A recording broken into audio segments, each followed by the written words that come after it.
Oh, yeah.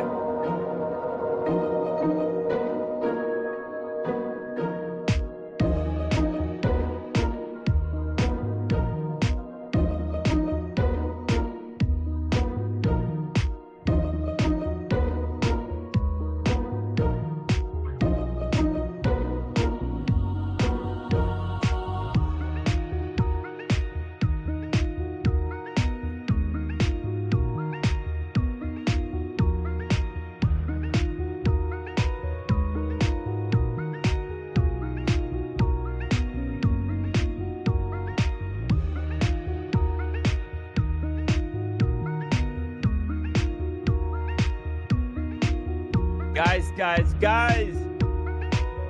So the big story this week, a stainless steel Patek Philippe Reference 1518 just sold at the Geneva Phillips auction for $17.6 million, making it the most expensive vintage Patek wristwatch ever on the entire planet Earth.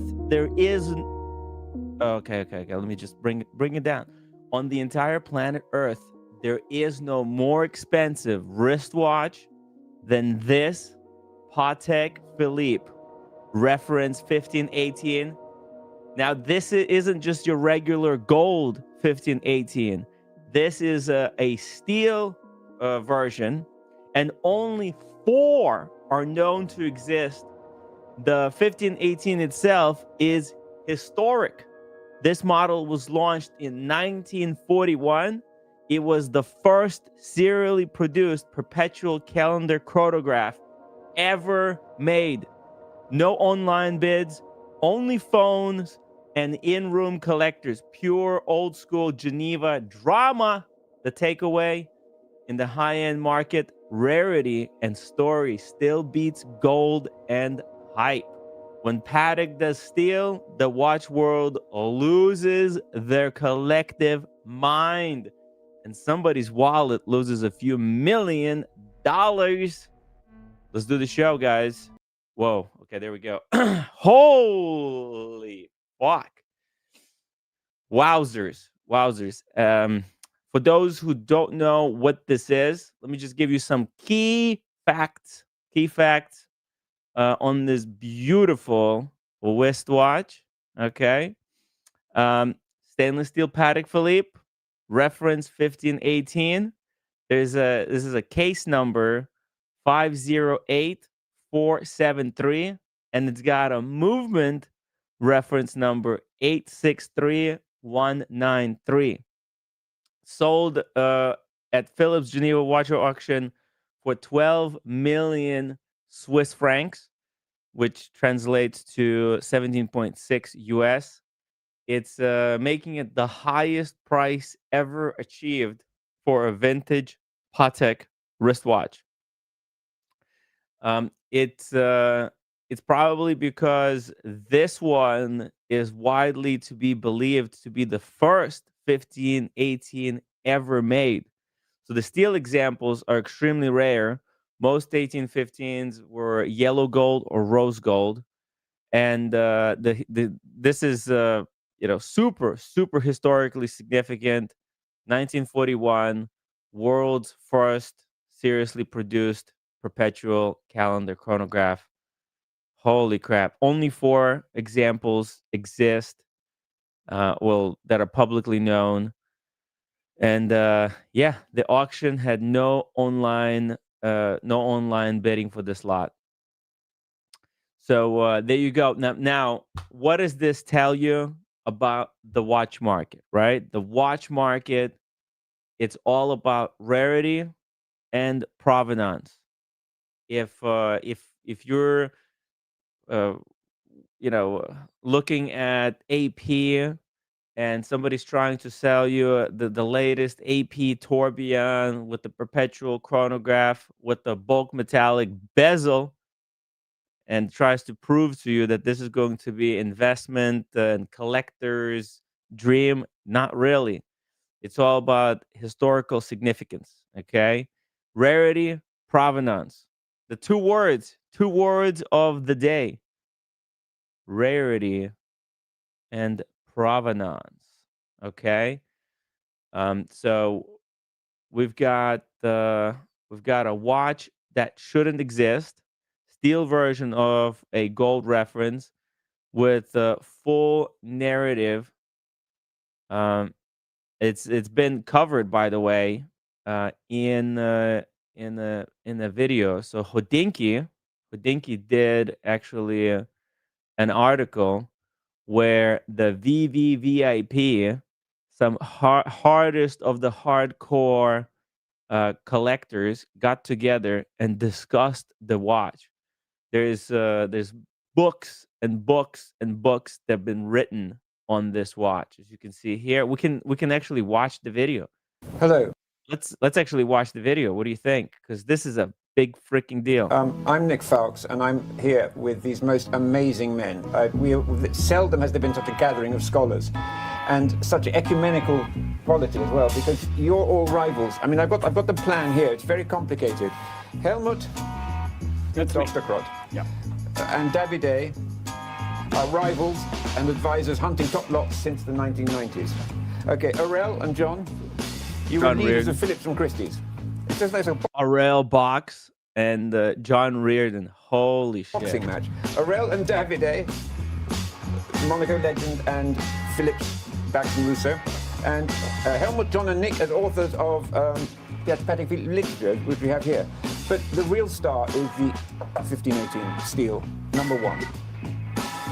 Number one.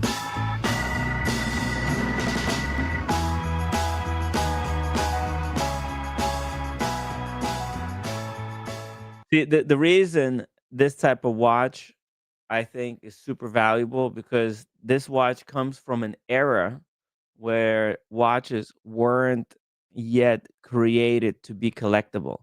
Now everything is so cynical. Everything is collectible. Everything is limited edition. Everything is everybody's spruiking that their watches are investment, and in therefore it's not going to be investment. Stuff like this is truly rare. So for those who are buying for the investment purposes, you should be focusing on stuff like this, stuff that has super rarity. But if you just want the watch, then you should be focused on buying what you like. You know, find the watch that you like, the design, the comfort on the wrist, and wear that. And there's a lot of examples on European Watch Company. We can go through some cool pieces there. And also, I wanna take a look at the entirety of the Phillips auction and see what else um, sold and how the things perform. Steer Pike, thank you so much for the £5 super chat. Really appreciate that. Shout out to everybody who's joining us in the chat tonight. Let me see. Did I let me pin the link if somebody wants to join me on the stream, talk about watch auctions.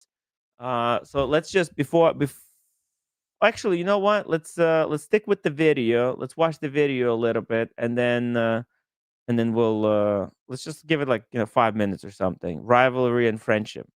So tell us, I think maybe you could tell us a bit about it, because you told it once already, haven't you? Yes, thank you, Nick, for reminding me that we have actually no common commercial interests here. But we are all friends. We respect each other. Yeah. Frenemies. Yes, it was in 2016 that I've had the pleasure to sell this watch once. Since then, it's been with the same very, very distinguished collector. The 1518 in steel, to me, has always been just a myth. I think it's, when you speak to car collectors, they mention the 250 GTO. Yeah. It's kind of one of the real Mona Lisas in wristwatches. Good. Just to do a quick recap, it was 1941 it was launched, 281 pieces in total, only 4 of which are in steel. Is that correct? 4 known. 4 known. What about the platinum one? Is that known yet? No. No. Okay. Well, sorry if I may, the author of this distinguished book here is you. Jag sett what? Well, I don't Said want what? to- Said what? Said what? Seven I what? think there's seven Seven steel cases. cases. Seven Seven steel cases in seal. Fantastic. Yeah, Seven 4 watches cases. appeared on the market. Yeah, all Okay, four so let's watches. say there are 4 on the market, of which this is number 1, and it says so, which is engraved on the inside, right? That's correct, absolutely. And I Holy think shit. what I wanted to say before is that you, who had, for the first time ever as a non-Patek Philippe employee, access to the archives, wrote that apparently they have asked either Vichy or Wenger, I don't remember, a stainless steel and pink gold case. We've never seen that watch. We don't know if it was ever sold. So I think there's still treasures to find. Absolutely, we're busy for the And coming look at these men, who are the biggest treasure hunters around, I have to say. John, you've come all the way from America, haven't you? Yes, just off the plane. And tell me why you wanted to come here. What was so compelling for you about this? You know what? Everything about what we do is about the people and about the watches. But first, about the people. Sitting here with all of you, and yes, many of us have been competitors at some point looking at you, Aurel. And it's just magic that we could still sit, we could talk, and we connect over these objects. And you always use the analogy, which I think you could do with this whole group. It's like a tennis match. Like when you're I'm on the the umpire. field, I'm the umpire. you're the umpire. It could get quite violent at times, but you know what? You could have a drink at night, and you could always connect and talk about this. I think of it this way: it's like we compete for watches, but we all like collaborate and work together with scholarship, and that's what's so much fun. So I hate the word scholarship because it always reminds me of school. And Yeah. this is supposed to be fun, isn't it, Davide? You love it. Absolutely, I love absolutely school. love it. But tell me about hunting for a watch like this. Well, I think the main reason why I'm here is because I had the luck of being a dealer for the last 40 years Yeah. before starting Monaco. You started Legend. at age 12, didn't you? No, unfortunately not. It was way over that. But I'm in the market since the end of 1985, so it's actually 40 years this year. And to be honest, Very interesting. Wait, is this guy from the Monaco Legend Auction group? I'm not sure. I'm not sure who this guy is. I think I might pretend to be the only one that at once sold each of them when they were completely different prices and completely different value. What was the least money you ever asked for one of these? Oh, the least money was probably the one we have for sale today, and we handled the watch for a couple of million euro already. Already in 1980? Yes. No, it was in 2007. Okay. When the last buyer owned the watch. The other buyers were Italian entrepreneurs that had the luck to buy it when there was still not the euro going on. The lira. And the first one I bought, I paid $700,000. So it's big money even Wow. then. I mean, Oh, well, it was always big money for the watch. But I how- had the luck to share the property with this guy for a couple of watches. I actually think $17 million is actually still quite cheap for how significantly important this watch is. Stuff like this could be in some serious museum later down the road. 17 million. There's all these billionaires, 17 is kind of a chump change. Tell me about that sort of double act of you two. Tell me how much. What's No, with That is Helmut, the end of the story. There is a story before, Helmut was one of my mentors, fortunately, I can say. And at the beginning of my career, I had the luck to find a couple of those watches together with him. He had access to a lot of international sources, more than me. And It's cheap. he liked me a lot when I was younger. then you are very nice when you're young. Then, Yes. Then it's Oedipus. There's almost Oedipus. It's almost Oedipus. Now again. It's almost like Now that Oedipus. he's only The student has become the master. Yes, we don't like that, do we? And My watch channel says Tim Wright, get the periscope on so he can he's been railing against these clowns, saying they sold a fake. Let's see here. Let's go to Instagram. Let's go Periscope. I think he did mention, I did see some type of a post from him. Let's see here. Here we go. I think, is this the article in question? Let's see. What does it say here? It was just a gentle wash. Trust me, bro. The reality of the hyped up stainless steel Patek Philippe 5 1518. Let's see here. 1518. Let's see. So, what is he talking about here? Uh Phillips hard enamel signature no longer raised but receded. Very interesting.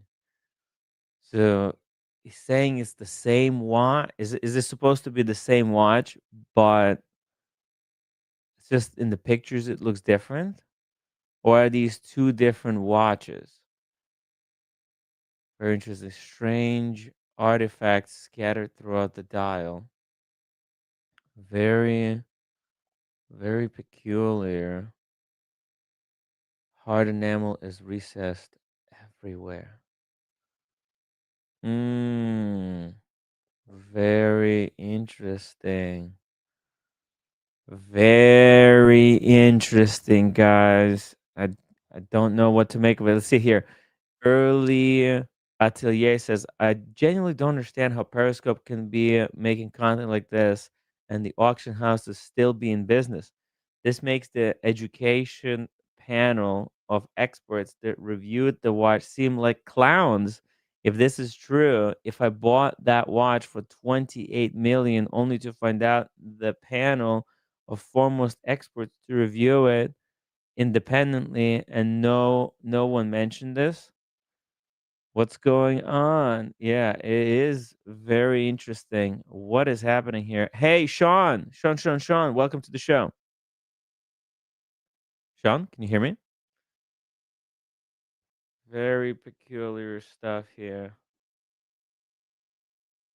Hmm. So, that's so weird. Is it the pictures? Could it be just the pictures, like they're taken under different lighting conditions? Let's see here. Let's go to the Philips auction and let's try to find this watch here in the auction. I think this is the one. Here we go. Let's see the images that they give us here. Now they're saying the numbers on the movement on the case, everything is supposedly genuine. Let's see it. We'll zoom in. Unfortunately, I'm not getting the same level of resolution. By the way, Sean, you're muted. I can't hear you if you're trying to say something.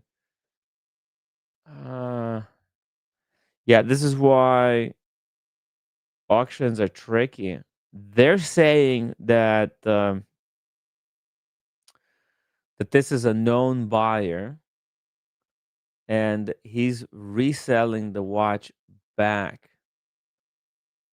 I don't understand how this could be very tricky.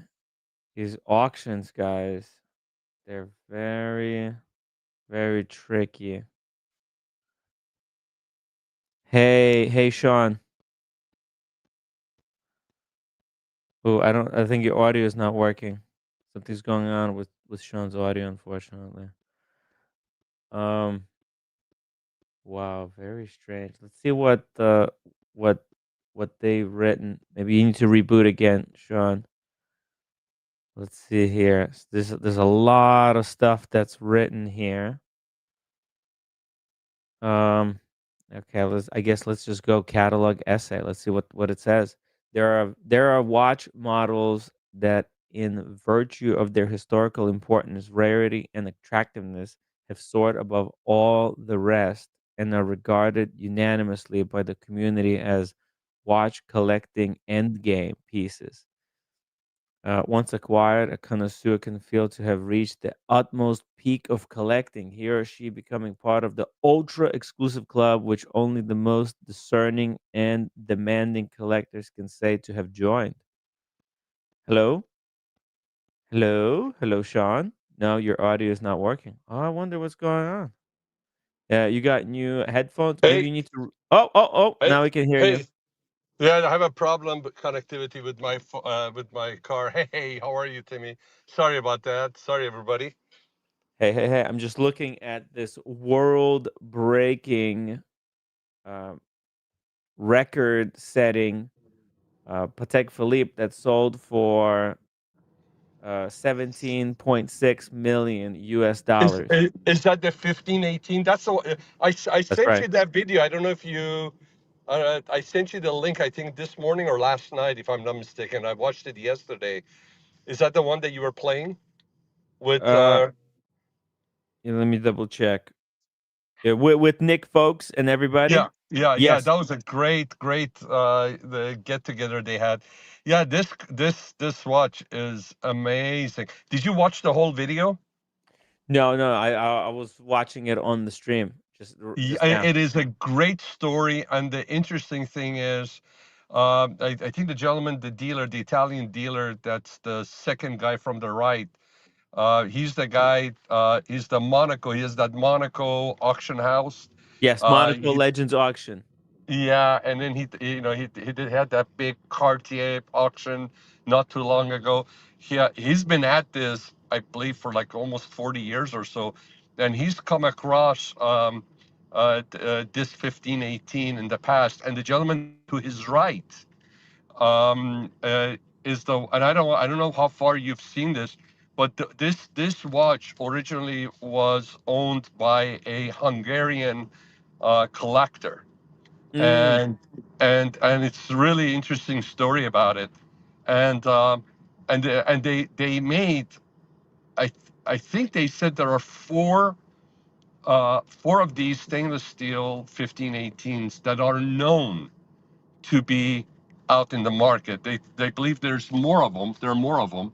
I think the total is single digits. I think they said 7 or 9, but there are four known such pieces out there, and it's just an amazing story behind it. Now, they made them in yellow gold, and then there's very limited number of rose gold also. So the next one is rose gold. That's the most valuable.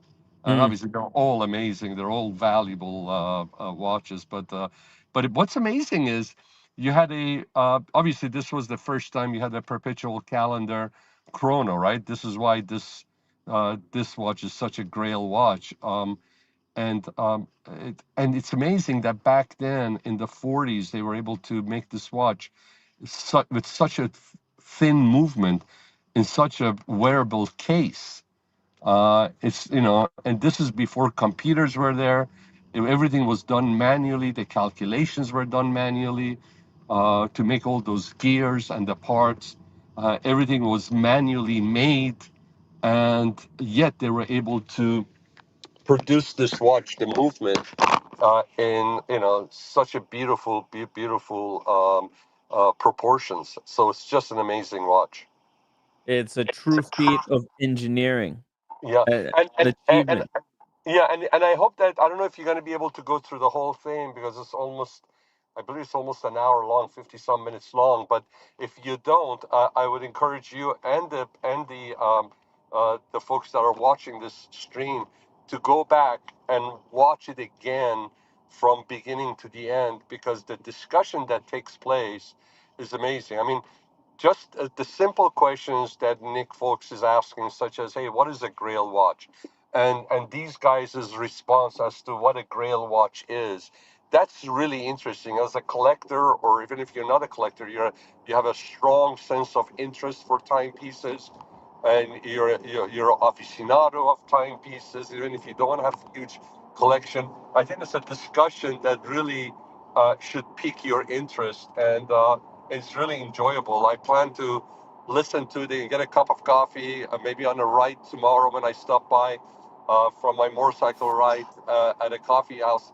Maybe I'll play in and just listen to it because I know there are pieces that I probably didn't pick up the first time that I want to listen to again. It's really enjoyable.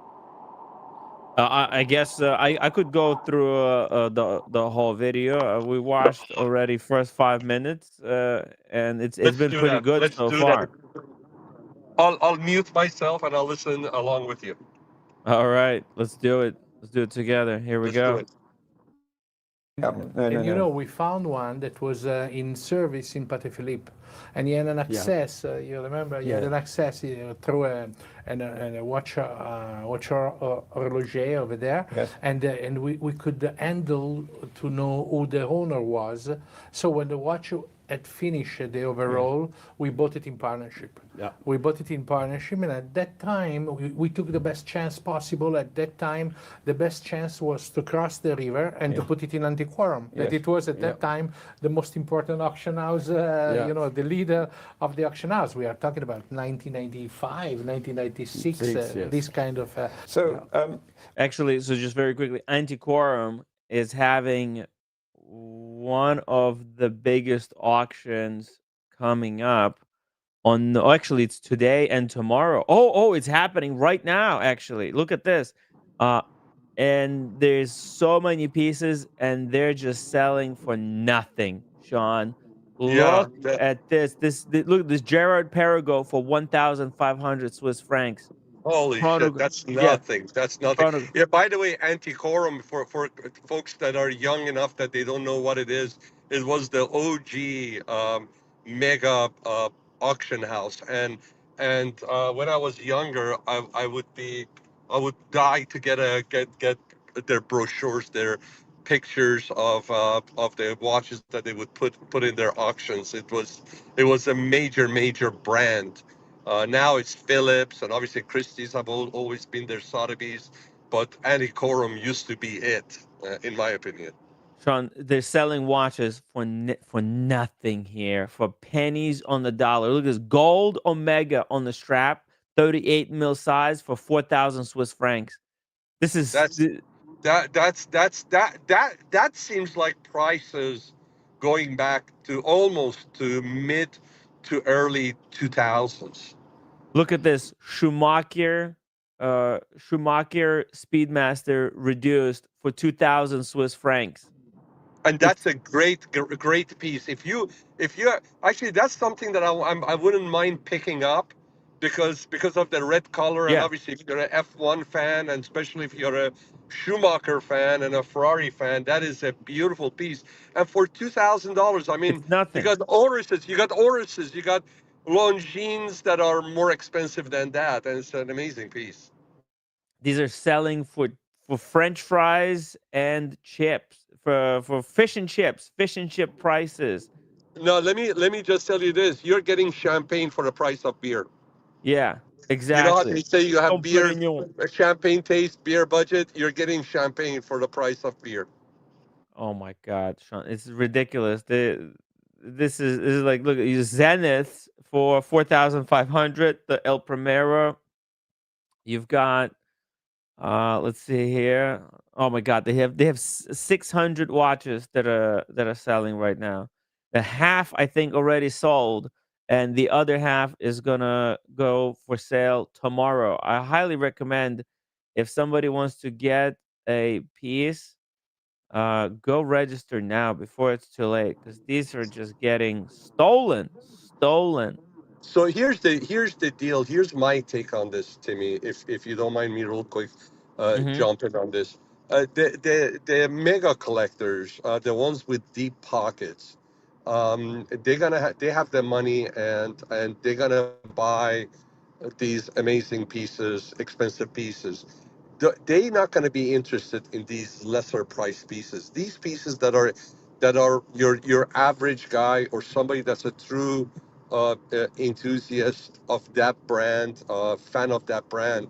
These are kind of watches that those folks would be interested. This is a watch that we would be interested in. We don't have an unlimited amount budget to buy watches. We are not the guys that buy the $500,000 watches, or the watch that comes up that's dirt cheap but has a sticker price of $1 million. We are the ones that are true watch fans, and we don't look at the price tag. Something like that really gets our blood going, and we are interested. But these days, the way the economy is, and the way the mood is, and the way certain uncertainties are, it sidelines a lot of people, and people actually are a little bit turned off a little bit, I think, in watch acquisition, and I think that's being reflected in the pricing that you see, in my opinion. There are Yeah. less buyers. There are less buyers in the market for these pieces. So if you happen to be in the market and this is the stuff that tickles your fancy, then hey, the timing is right. Yeah, if you wanted to buy a watch, a good quality watch, and you didn't want to overpay back when the market was just completely crazy and hyped up, now these are a little bit more realistic prices. You can pick this up. Look at this, the De Bethune. You can pick up a De Bethune in rose gold for 28,000. This one sold. That's the cheapest De Bethune ever. These De Bethunes like this were going for 100K. Uh, 2 years ago, and now they're way down. Look at this, Jaeger LeCoultre Reverso in rose gold for 6,000 Swiss francs. Sean, Yeah, what? that's quality. Dual That's face. quality watch. That's quality watch. That the Bethune. That's right up George Varghese. That's something that tickles his fancy. So That's this is right. good. This is a good time for. But the the ultimate Grail pieces, right? Are the ones that your Patek Philips, these really rare stuff, uh, they not going to be coming down. I mean, there's still No, so many buyers with deep pockets that are lusting after them that they won't be coming down. They'll I hold, think they'll this stay high. this this auction that we're watching, right, that just happened, right, on Phillips. It's proof that this kind of stuff with provenance is gonna go up, and it's gonna go way, way, way, way up. There's a Yes. lot more room to grow. I mean, on Did that same you? auction, look at this one. The reference 592. Uh Look at huh. this watch. 444,000 Swiss francs. Yep. Yep. No, that's a gorgeous. I mean, look at that piece. That's unreal. But I don't know if I sent you a box video that he put out for the first day of the auction, Phillips auction. I believe the collector's name is Ernst. What is that? Ernst Schultz or something like that. Hmm. Not Schubert. Anyways, I think I forwarded that one to you as well. And he has fantastic Pateks, some of them unworn. He has dress watches. Like the stuff that I really like, time only ones. And then he's got some major complication. He has 2499. I believe that 2499 has never been worn, Hmm. which is 2499 is the watch that came after the 1518. That's the watch with the famous watch that I believe Eric Clapton had, and if I'm not mistaken, I think one of the Beatles, John Lennon, had as well. That's just like really, really high up there. And then he also has the 7090 in yellow gold black dial. And then he's gonna put out the video for the second day. I think today it's supposed to be released, where it's for the second day of the offerings of the auction. I think that's the one that's in. Is it in Hong Kong somewhere far east? Philips has an auction. So there are some really interesting pieces coming out. Hmm. That if especially those time only ones, Hmm. there aren't. You can, I mean, this collector is very famous, well known collector. He was a very well known client of the main store, the Patek Philippe store in Geneva. He has a lot of double signature Tiffany watches, and they're in magnificent condition, one owner watches. And I think the gentleman, I don't know if he's still alive or not, but he was like 90. If he's alive, he's 90 some years old. And the way he describes it, he in the video, he said he had an eye for aesthetics. It was aesthetics first, and then it was the mechanical complication that interested him. So the watches that he has that are coming up at the auction, it's a one owner, one collector auction that they're going to be auctioning off, are just some of the most beautiful Patek Philippe timepieces that you see coming up. But I think you can pick up those time onlys for pretty reasonable prices. So I'll try to see if there's any. I mean, if it's not too late. I don't know if that auction was today or if it's tomorrow. But I'm gonna try to keep an eye on it and see what's going on because there's some really interesting Art Deco era 40s and 50s time only pieces that are coming up from a major collector's collection, which are really interesting.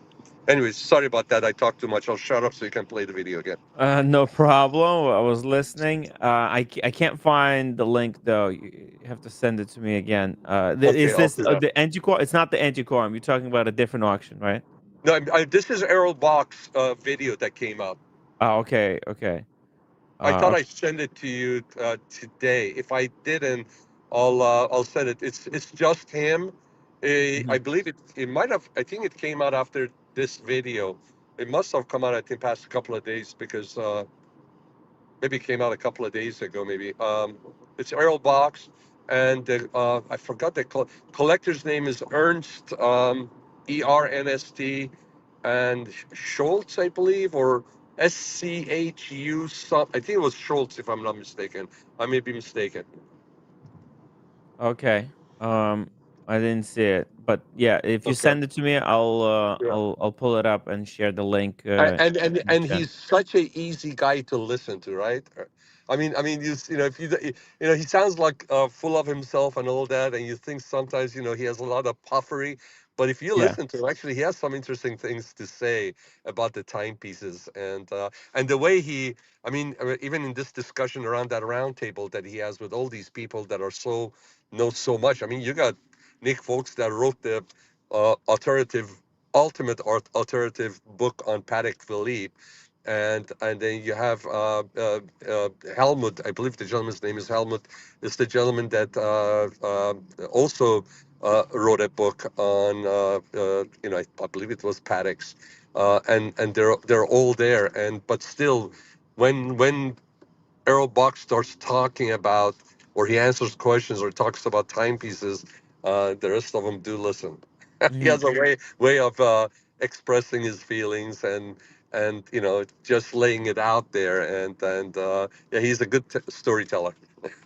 These guys, yeah, they're all look like they've been in this business Oh yeah, of working with these mega important watches for a long time. yeah, yeah, All very distinguished gentlemen. Nick Folks is also, is also very smart guy.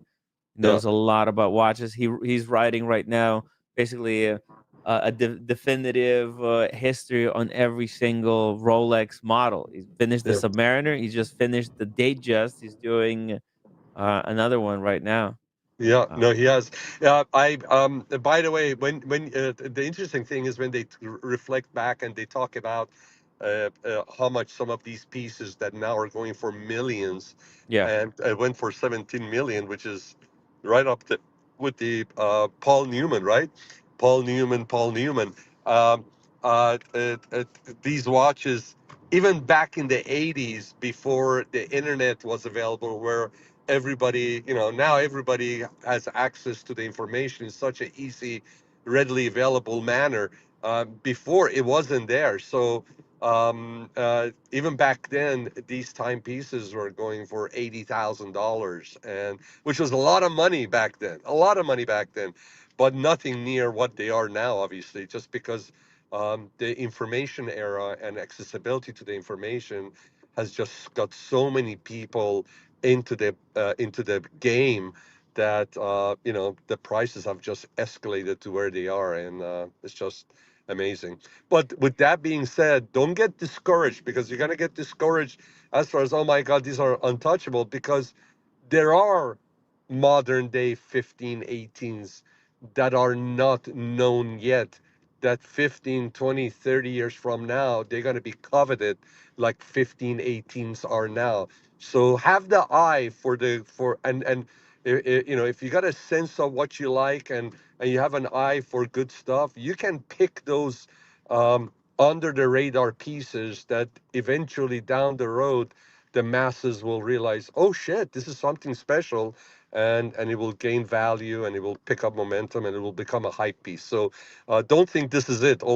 Don't think all the hype pieces have been identified. There's so many future hype pieces that are out there right under your nose, and we just need to be able to recognize it and pick them up before they become unattainable. You know what I think is going to be super, super duper mega valuable in the future? Which watch?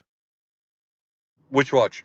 I think it's going to be the 5402 ST Royal Oaks Jumbos, Yeah, from the original yeah, batch that yeah, were released in 1972.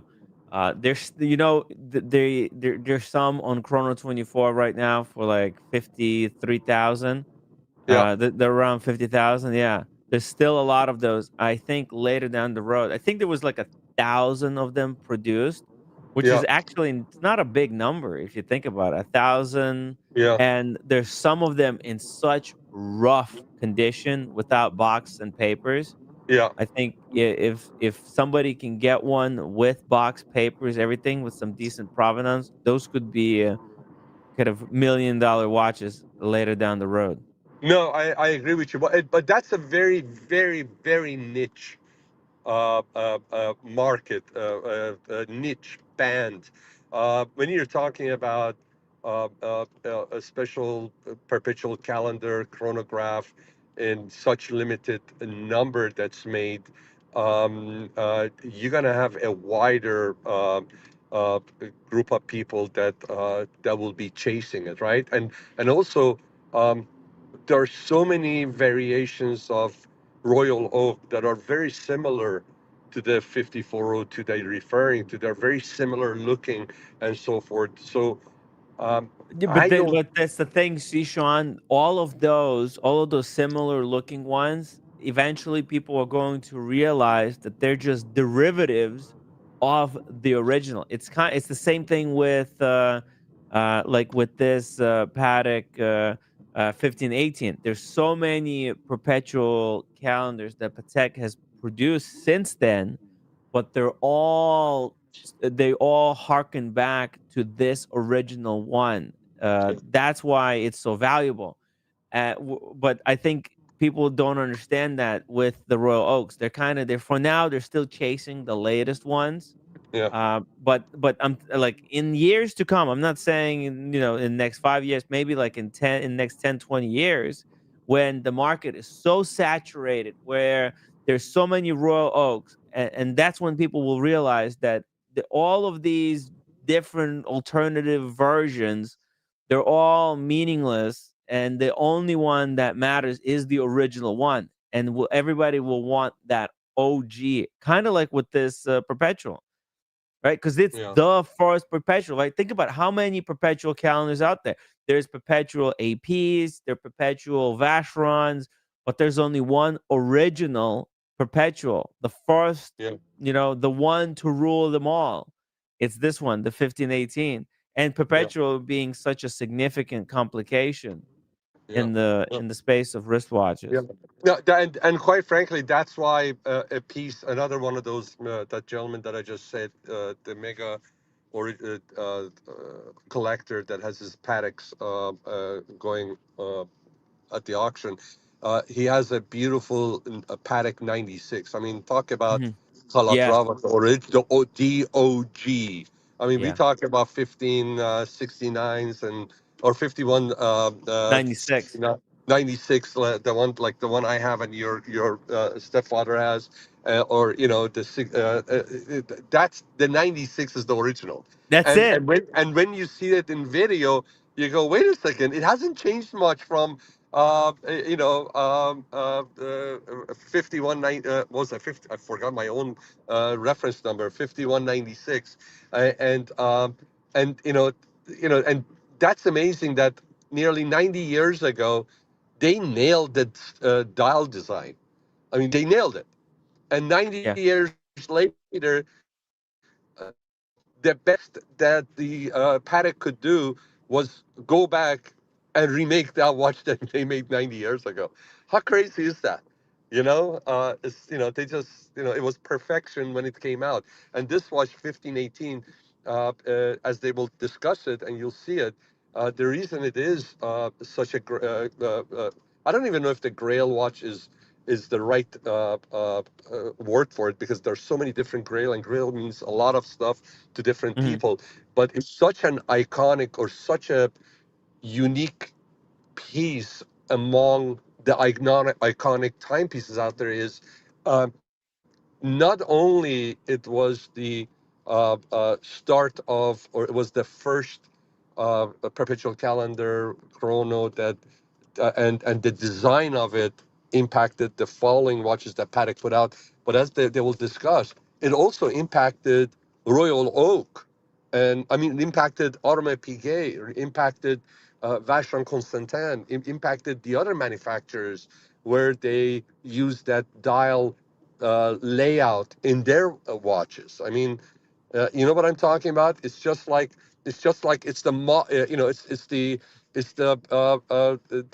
the Benz that came out with the first car. Or it's the Model T for Ford, or you know what I'm saying? It just started the whole um, genre of watches across the Exactly. board. You This know, this is what started like the genre of dress watches. And this is why I'm saying that Royal Oak is so significant, because that Royal Oak started the genre of the sports watches. sports steel watch, dress Yes. sports steel watch. Exactly. Exactly. Hey, roommate. Hey, roommate. How you Exactly. doing? Hey, How Exactly. you Tingy. doing, roommate? Tingy? No, no, it's Sean. Oh, I'm sorry. I can't see, okay? Without glass, I can't see. I'm sorry. I cannot read. I cannot see. I That's cannot read. okay. That's okay, roommate. Yeah, that's Sorry. no, no, you're 100% right. Oh, these watches Here I that got started the. for But, Timmy. Okay? Roommate brought food. Okay. oh, what This a Woo! wonderful, tuna wonderful wife. kimbap. Just a Very cool. basic kimbap. Tuna Well, and thank. basic kimbap. And two mandarin Uh, and banana. Wow, that's the dinner right there. That's it. Beautiful. Okay? That's Well, it. That's That's it. it. Don't need thank you anything. for taking Okay. care of Timmy. Once tomorrow I wake up, I can if I see the like another going I'm on. not. I'm not touching anything. Yeah. Okay, that's it. That's it. That's it. That's it. That's it. Thank you, roommate. Thank you, Mm. roommate. Thanks for Thank taking you. care of Timmy. And that's why, Sean. That's why when we were in London at the Yeah. London Watch Week. Was it London Watch Week? Yeah, it Yes, was. it was. Remember, we were at this clothing store, and Yep. there was all kinds of watches that these gray market dealers that had there. One of the watches they had was the reference 96, Yep. and I was at an event prior to that one where they had a different dial reference 96. They had a black one, and then at that one I think they had the silver one, and Yep. I was just blown away. I was telling you, man, the reference 96 could be another one of those watches that's kind of super investment, because that it all stems back to it. And yeah, right now a lot of people say, "Oh, it's too small, it's 31 mil." But you know what? Actually, 31 mil, that's a decent size. It's It is. you know, it's not like 28 where, okay, that's actually a lady size. But if you lose someone, if I like, for hypothetically speaking, I've seen people, men wear reference 96, right? You lose some weight. If you're proper weight, if you're like European weight class, you can wear it. It looks great. But So, like, you so don't even need sleeve tattoos.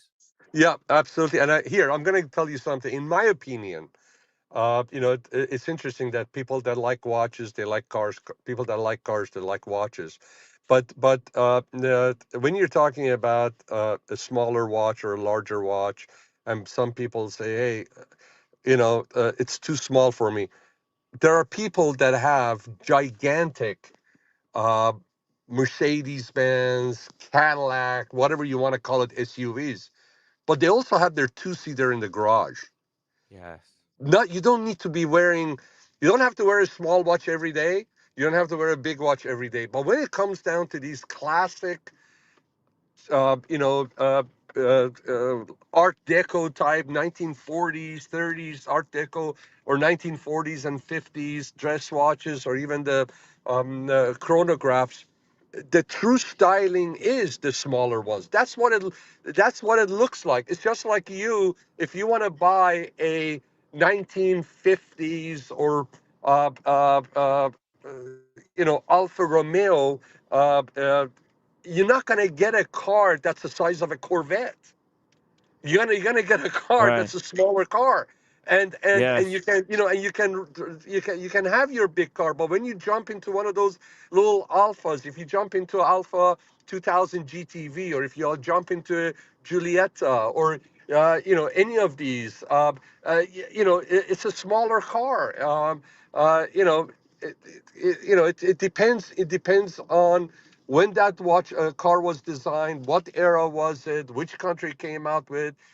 That's the right size for it. And 96 is a smaller piece. That's what it is. So if it looked good back then in the 30s when it came out initially, and it became such an iconic watch, then it has to also, you have to have the confidence that even today it's going to look good on a man's wrist. Because after all, we are the same human beings. Our proportions are the same as it was 90 years ago. All of a sudden, we are not 12 feet tall. All of a Well, sudden, our well, wrist what? Yeah. actually, we are bigger and fatter nowadays because of all the processed food and all the sugar and the high fructose corn syrup and But processed. even back But then, if you even cut that out, which I would highly recommend everyone should, then you can Patrick, this actually is a be the this healthy is a weight. public announcement Pa- for public health coming from Tim Wright. But even back then, you would have fat people. Jesus Christ, you had But you can, Julius Caesar, if he was alive in the 30s, he wouldn't be wearing a Patek 96. But I'm talking about a normal human being right? with an average wrist, right? Not Yeah. everybody had really tiny wrist, even in the 1930s. They had average wrist. So if these guys would look good wearing it, I mean, just take a look at Mad Men. In the Mad Men, you see people, Draper wearing small timepieces on his 36 mil Explorer, right? yeah, and it looks great. Yep. And then there are people that say, oh, 36 is for women. Now, these are not people with a wrist size That's that's like O'Sheens or Sergeants. I'm talking on average people think, oh, that's too small. Why? We're comfortable. Be because the comfortable no, wearing but what's right. because there's a lot of people who are being brainwashed. You see, the industry needs to sell more watches, and what the industry is trying to do, because they want to sell more watches, they want to basically disqualify old watches. So they're pushing this propaganda that old watches, which are generally smaller, are no good, and so that people don't buy them and buy their new product. You see it? Yeah. That's why it's happening. But you guys, everybody should think independently, think for yourself. If you can wear it, if you like it, that's all that matters. You shouldn't be listening to what anyone tells you, what, especially which watch to wear. That's so ridiculous. Yeah. Um, Let me say this. Um, um, a liberated and confident attitude mm, is who sets the trend. The trend rider doesn't take that much courage to be riding the trend, but to set the trend, it takes courage, and that courage comes from confidence and being liberated to do what you want, and wearing what you like. So, are you a trend rider or are you a trend setter? exactly, exactly. Do you follow the herd, or do you lead the herd? It's like Are you are not you necessarily, are you are you you don't have to lead here? the herd, but you just Here, have to. think for are, yourself. Don't just be a follower, right? yeah. Here, the question is: are you the sheep or are you the shepherd? Well, no, you don't have to be the shepherd. You could be the shepherd, but in a way, right? Like if you're just doing your own thing for your own reasons, then you are the shepherd. And Yeah. if sheep choose to follow you, that hey, you know what? Uh, that's fine, you know. But you have to be a good shepherd. Yeah. You know, but the thing is, right? There's a lot of these shepherds who are corrupt. They're taking money from the industry, and they're being paid to influence people to buy certain watches that the industry Yeah, finds it beneficial. that's not a trendsetter. Speaking of sheep, Daniel That's the Katz, welcome trend. to the show. That's a trend manipulator. They're doing it for their own purpose and their own greed and all that. I'm talking about somebody that sets the trend by just by just becoming an influencer because they wear it. They don't do it because they're doing it for financial reasons, Right, monetary reasons. That's Daniel totally Katz. different. Daniel Daniel, Katz I, talking about I, follows no shepherds or trends. maybe sheep. I No, envision, he's a shepherd. He's a I, shepherd. I He, envision, he's a shepherd. or He's a that. shepherd of his own demise. Thank you. Or that meditation guy that's up on the mountain cliff somewhere, meditating, with the finger, the thumb meeting the, the baby finger or whatever, stretching out, doing the meditation sit with my little cloth around my mid, just my little what's left of me. That would be, I don't know if that would be a leader or a follower. That would just be this guy meditating into oblivion.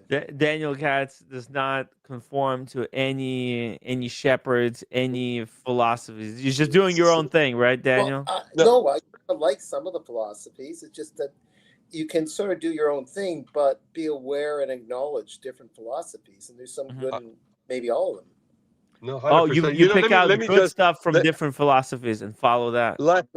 let Daniel Katz is if he was blood type, he won't be an A or a B. He'll be an O.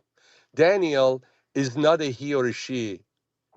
Daniel Katz is an it. Oh, and I don't know. He's both. He's both a he and a she. I You so see, he can helpful. be anything he Sean, wants. He's an so it. helpful. That's all. Daniel is an it. He's a they. He's a. Don't touch any food. That's all. How you doing, Daniel? Not too bad. Make sure. Got it. Daniel, what's I was watching one of the shows the other night, the tape streams. Are you selling your ring? Mike, thanks, Mike Lewis. Daniel is confused. Thanks, Mike Lewis. He's selling his bring. He is Mike Lewis. confused. It's Hey, Mike. I don't want to get into the story, Sean. No, but It's are you selling it, or are you seriously I'm selling it, doing or? I am I'm coming to terms with. There wasn't a day that I didn't like the watch. I like it very much, but I'm moving Okay. it. I'm having trouble with something back home. I'm not in debt. So or it doesn't but have to do with with you not liking it anymore, then. no, it has nothing to do Oh, with okay, just something I that see. even though you like it, circumstances is and No, all due I respect, respect that. I and all respect due that. No, respects, username Mickey. We had this conversation before, but I'm Mickey. moving that piece. I don't know what you're talking about. I don't Oh, know what you're- good. All right, okay. How you doing, Mickey? Yo yo yo. How are you, Shani? Awesome, man. Thank you. Go ahead, Daniel. I didn't jump on for Okay. anything you were saying. I jumped on for something different that I just texted Tim to his cell phone. But finish your story. The story is just finished. It's a continuation of an old. All right, cool. John brought it up. So this is interesting. I told the Ooh. story that I've had the AM/PM Schumacher Speedmaster reduced 3 times, maybe 4 times since like 1999. I've had it at least 3 times. So I thought to myself, I want that watch, and now I have money. I don't need to sell it. Back then I sold them because it's a $3,000 watch. I don't need it. I'm getting in the Rolex. I found the perfect one on eBay, and I put it in my cart. It's got a 15% off coupon. The price is amazing. And then I look, Timmy, at the import fees the eBay's adding to that. Ooh, How there's much? the import fees. Wait till How you much? see it. I sent you 2 photos. Get ready. This Holy watch is a shit. steal. It's for a Japanese watch. It's a 7.1-inch wrist, which is big for there. Usually it's like 6 1/4 because they're always small and they don't give you the links. But show those photos. If somebody could steal this watch if they want, because I'm not paying those import fees. I would buy 2 of them You could tomorrow. go to Japan and Exactly. buy That's what I it was gonna say. and then bring it in. Wait till he shows these photos. So here's Here the we go. option, $2,900, but with the coupon, it's only a $2,500 watch. That's cheap. That's a steal. Now show No. my cart. Show my cart. The next photo. Guys, are you ready? Here we go. $2,500, guys. Get 2 of them. Get 3 of them. Boom. How much? $1,159 import. So here, Mickey, can I tell you something? If you know somebody that what would be the import fee if that watch is being shipped to somewhere in Europe? I'm sure less. I don't know. So if you want, somebody. If not, I can tell you somebody. If you want to buy it, send it either Send it to yourself or Kojak. me or Timmy. Next time we go to London or Paris or something, we can pick it up and bring it back for you. Yeah. I mean, I won't buy that just out of principle because it's not a $4,000 watch. It's an amazing deal at $2,500. Yeah. And then if you go back to I didn't send you the listing. I sent you the listing. There it is. It's white. A lot of these get yellow and weird and funky. This one is a crisp, clean dial. It hasn't turned yellow. I don't like funky yellow. Because it's from Japan. People there really take care of their shit. But if you search for that on eBay, there's another 15 of them from Japan, and they're yellow and gross. So I don't know if that's true. I think maybe this case tended to take on a little bit of moisture. I don't know, but this one's perfect. And I've had this watch at least 3 times. I'm embarrassed to say. What year is it from? Let's see. Does it here? It doesn't, but it's probably from like the 1999 or so, 97. Oh, it's that. I thought it would be somewhere in the early 2000s. So I'm wrong. And it could have been. It ran for years, but I bought my first one, if you can believe this, new from Overstock.com. Oh shit! Overstock.com was into watches back then, and I bought one new from Overstock.com. As crazy as that sounds, and they've gotten. Marco said, "I'll buy it and gift it to Mickey." Well, you buy it, and I'll pay you for it. But Jesus! Speaking of European friends, yo, Kojak, mute audio. Your microphone is hissing. Kojak was born in Europe, but English are not European. He's got some static. What the hell? He's a yo. Kojak, English are not Europeans. He was born. His background is in Europe from Greece, but they're not Europeans. They're not.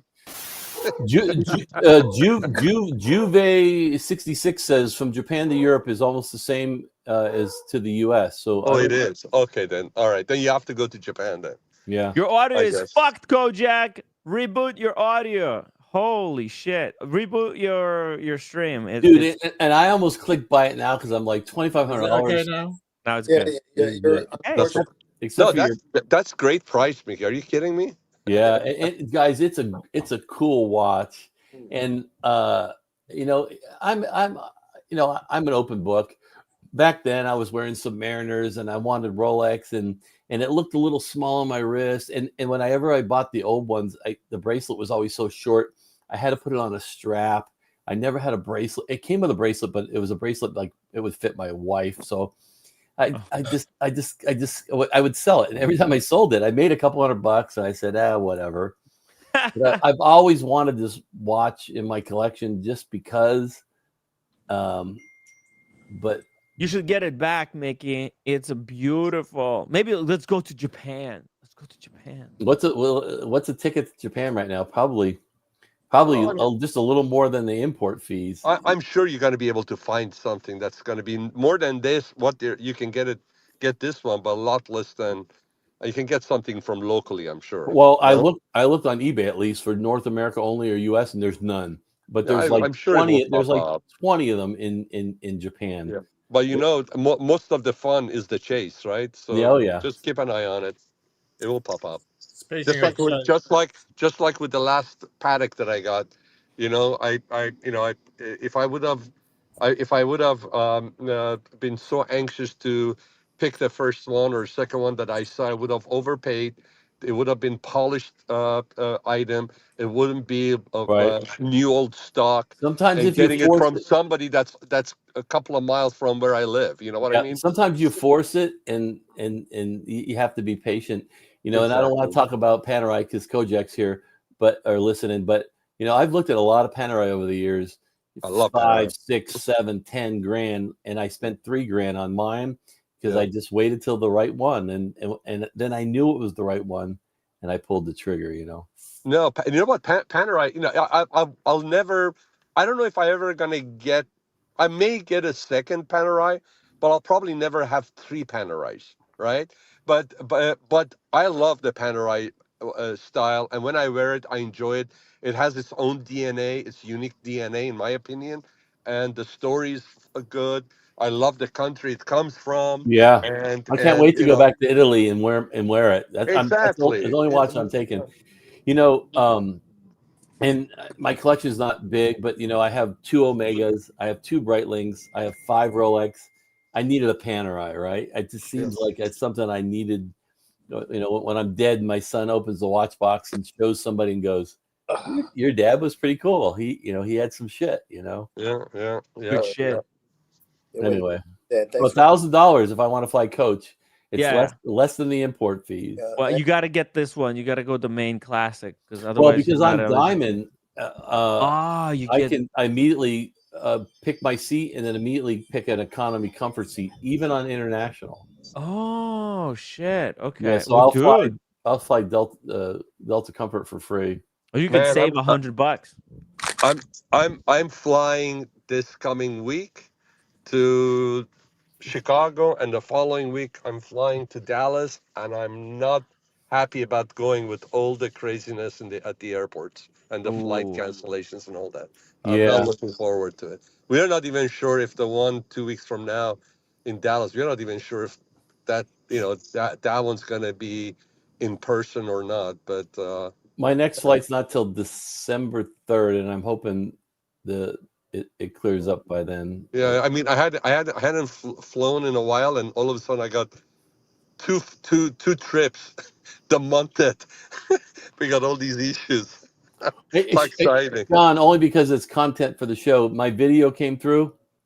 Yes, yes. Thank you so much. So No, it was really awesome. Thank you for yeah, sending it. no I problem. have a collection of really good ones, and when I saw it in the stream, I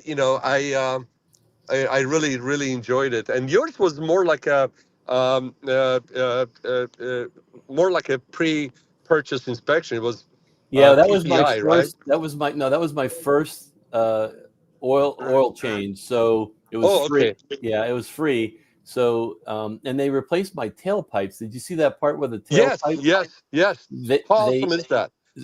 they initially they said they thought it was an outside chemical or something, but I proved to them that it was like that when I bought it CPO, Yeah. and those two little sport pipes would have been $2,200 if I had to do it, and they did Yeah. it for free. Can I share something with you, Mickey? It reminded me of the very first brand new car that I bought. The first car I ever got was I took over payments from my cousin. My cousin, his mom had bought him a 1980 Chevy Citation. So going back then, and then I was, what was I, like 18 years old. After 6 months after he got it, he hated it, and I took over the payments because I was going to college. I didn't have a job, but I wanted I wanted a car. So I took over the payments and I just paid the payments, right? And it was under my aunt's name. And when I paid it off, then she signed over the title to me. Um, the first car that I got under my name, brand new car I got, was a 1984 Honda Prelude. And Oh, I'll tell you why. so 1984. I'm old. I graduated high school, and kids in high school had those, and we called it the Quaalude. We The called it Quaalude, the yes, Quaalude. exactly, Yeah. exactly. And then, so when I got it, and the reason I'm sharing this with you is because back then cars had 12 months, 12,000 mile warranty, right? So, within the first year, the warranty was still on. I took my car for an oil change, and I don't know what I did, but I kind of like snapped the rear view mirror that was attached to the rear view mirror. They I were did always something. falling off because Yeah, it fell off. adhesives weren't good back then. Yeah. So it fell off, and I had a hard time and all that, and I figured, shit, I was going to still, I was a junior. I hadn't graduated yet, and I was working and going to college, working a graveyard shift, gas station, and all that. So money was tight.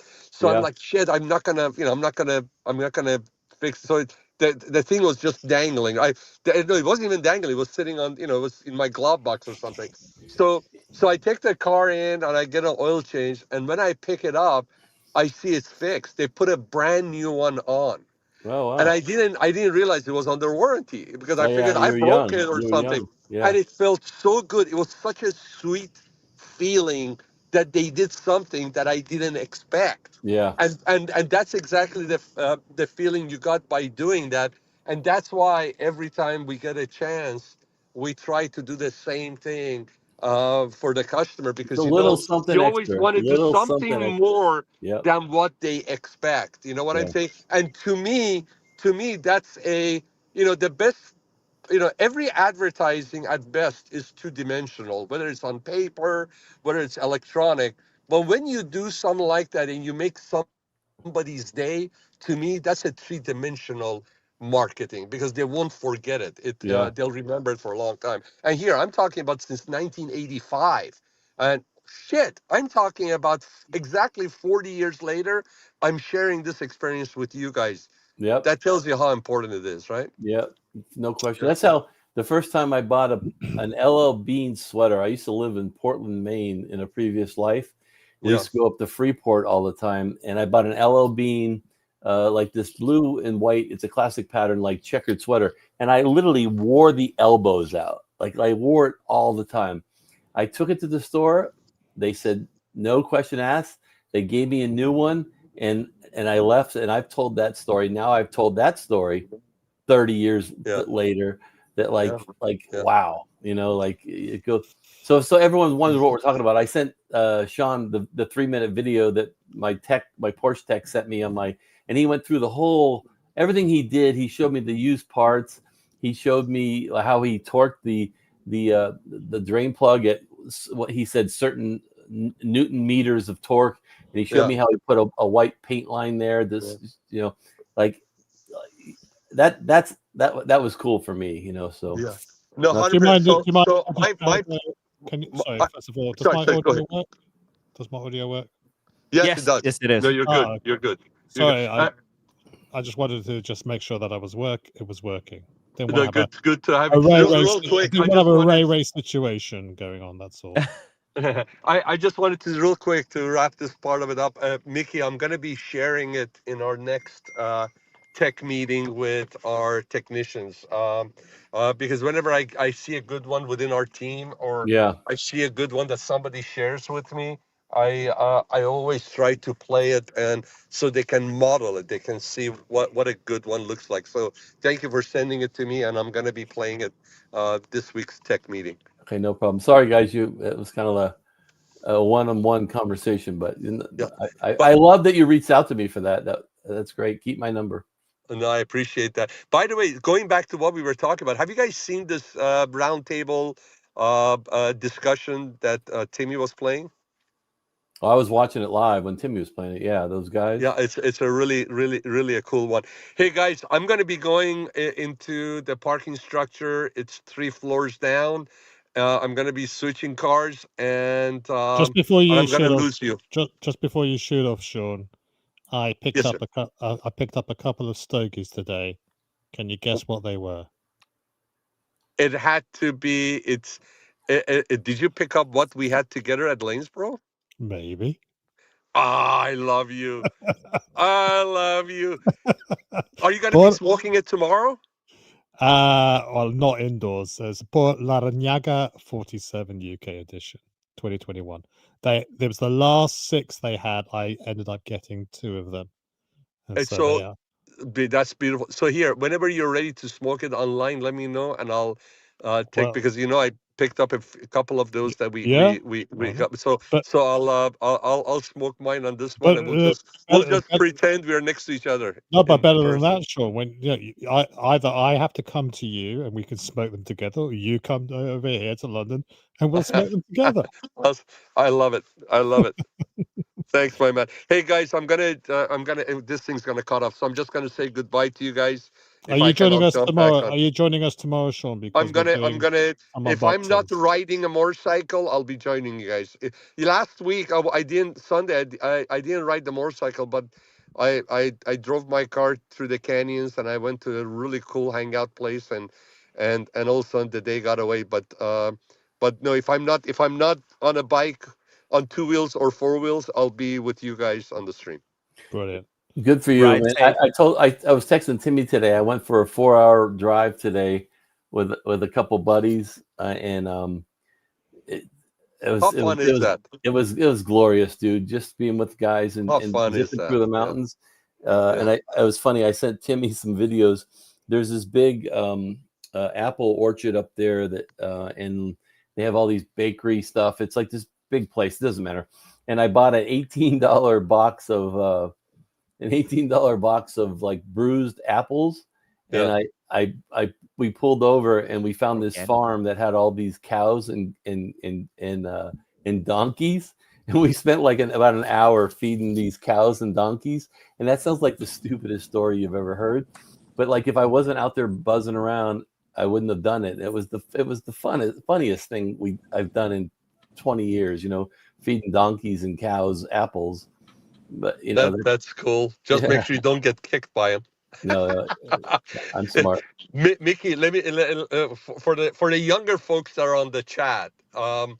You guys know how much fun it is when you go out there with your buddies, or even when you go out there on your own and you go to a meetup, whether it's a bikes or cars, or it's just like when you go to a watch meetup, you Or talk to mountain bikes. strangers It could like. be bicycles. It doesn't have to Yeah, be. yeah. You go talk about, you have common interests, but you talk to these strangers, and all of a sudden you feel like right away you feel like you've known these guys for years. So one of the great things in life is, and I've been doing this. I've been fortunate to be in a environment in SoCal, which is a car mecca, right? A lot of this is, if you're into cars, this is one of a few places around the world that's really exciting and a lot happening. So since I was a teenager, I've been in this wonderful city, wonderful state, and to this day, at my age, 63 years old, when I go to meet up or on my bike or my car, just the ride itself is fantastic. But when I go there and meet up people that I know, or start talking to strangers, like last week about the cars and all that stuff, the feeling doesn't change from when you were 18 years old. It's the same damn great, glorious feeling. Yeah, Okay. it's the same as this community. Like you all Yeah, have this exactly. common thing. I'm going to. I used to like laugh or not laugh. I used to not understand these cars and coffees things. But I'm going tomorrow. Tomorrow morning. There's one locally here. It's a Porsche Cars and Coffee Yeah. in this town, and we're going to take over Main Street. Yeah. And like everyone just like there's shitty $12,000 Porsches, and there's $300,000 GT3s Tourings, and then there's my middle of the road $100,000 Porsche. but no one cares. Everyone's like admiring the worst. It's like here, like everyone can appreciate a Tissot as much as they can appreciate, a $40 million Patek. It's the hobby. So Yeah. anyway. No, we are pretty much as human beings. We are like watches. The exterior, the case, the crystal can be scratched up, had nicks here and there. But as long as you take care of the movement, when you pop the case, even after 150 years, it could still look like it's brand new. And your feelings, the senses that you have, the emotions that you have, they won't get old. They'll be as sharp as when you were young. The exterior may have wrinkles and all that stuff. Your skin may start getting spots on it, but when it comes to emotions and the experiences you have, they'll never wear out. They'll be as crisp and as sharp as when you were a teenager, you were in your 20s. That's the wonderful part. That's the silver lining in getting old. So I'm saying that to the younger guys, so you know that there's still, when you get older, there's still a lot of reasons to be happy about being alive and living a good life and taking care of yourself.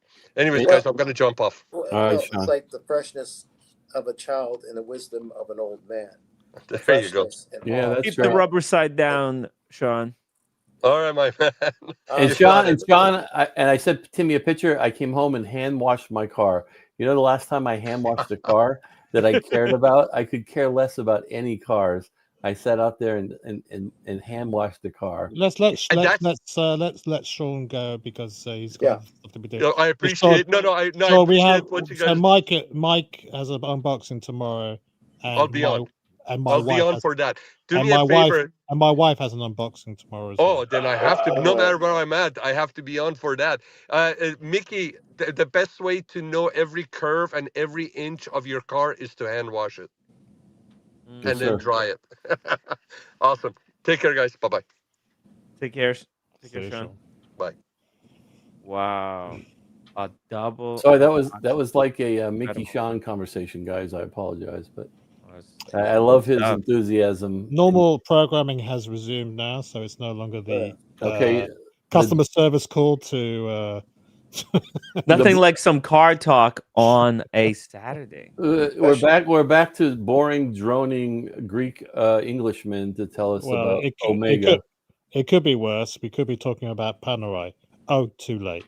You brought it up now. You brought it up. No, Now you Matt, brought it up earlier. now Matt's No, the got to only do a reason shot. why I jumped on because Sean was there, and I just wanted to share my excitement of the cigars that I ended up buying. But I heard you guys talking about personal pronouns for Daniel Katz, and I didn't know what you guys settled on because it was he, she, they. I mean, I thought was it? Oh, yeah. I thought it was why. Isn't that one your of your personal pronoun? texts, I like your little chat, your post there, Kojak. I saw it. Yeah. And just a reminder for everybody tomorrow, people are asking about what's the drink du jour tomorrow. It's BYOB. Bring your own bottle or bring your own booze. So whether it's wine, champagne, nice dram of whiskey or rum. I think I think I got sulfuric acid somewhere in the cupboard over there. That'll do. I'll look for Gargle with that. That'll be good. Yeah. I'll be making probably a couple of cocktails, but just off the cuff cocktails, just like a canchara, maybe, or something like that, and just enjoy each other's company. Yeah, how nice. I might just come in for the unboxing, but I was hoping to take a break tomorrow, but I'll pop in for a bit. Danny, there's Tim, something I on your already top got lip. hold of the movie. Danny, there's something on your top lip. Oh, God damn it! How embarrassing. Cottage cheese, I think. If you want to fire me, Tim, I was eating a meal. Yeah, and your cupboard door is open as well. By the way, I'll fix.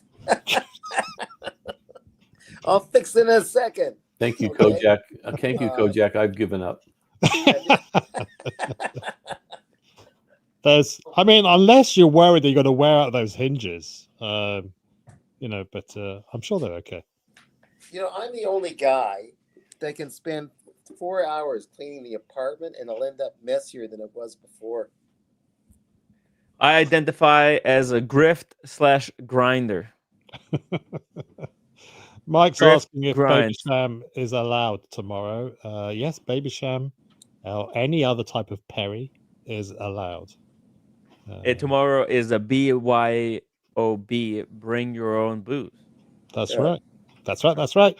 We will expect everybody bring out their favorite drink and share it with us and tell us why it's your favorite.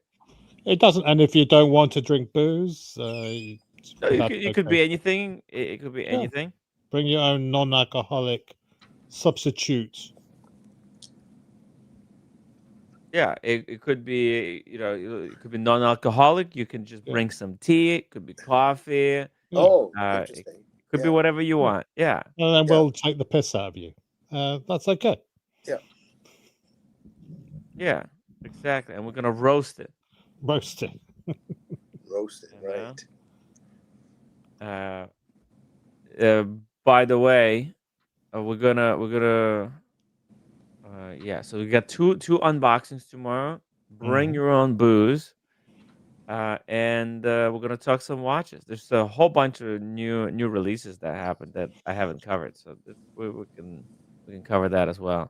Can I just throw an offbeat thing, a curveball here? I'm starting to really like that Raven Echo Nutra. Oh, the Echo Nutra, really? It's somehow, I think it was almost an accident. Those guys put together a tank design with a movement that can be serviced anywhere by any watchmaker. Yeah. And it just looks.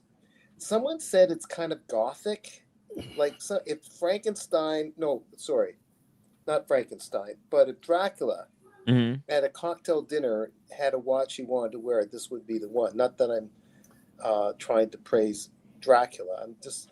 You identify with The Dracula? artist pretending to be Dracula. Let's put it that way. It looks like a tomb. Maybe that's why. I don't know. It just kind of Art Deco, kind of, something that looks older than the philosophers that that Kojak used to hang out with in a previous time in Greece. Well, I saw this watch in person. I tried it on. It is very nice. It is Daniel, the real important question is: does your financial advisor like this one? Look, if I don't want to get into details I'm not complaining to you, Mickey. That guy has hit a nerve with me. Like, I think when it comes down to it, is literally moving with my sister. Like, we're not even talking about watches. We're talking about bring the costs down because we got to keep the thing going up, even though he talks about a stippin', and I'm a little. I mean, he says one. It's just another. It's a thing, and I'm not even considered. I don't think I'm considered that bad. I took some visa thing out and went beyond the so-called budget.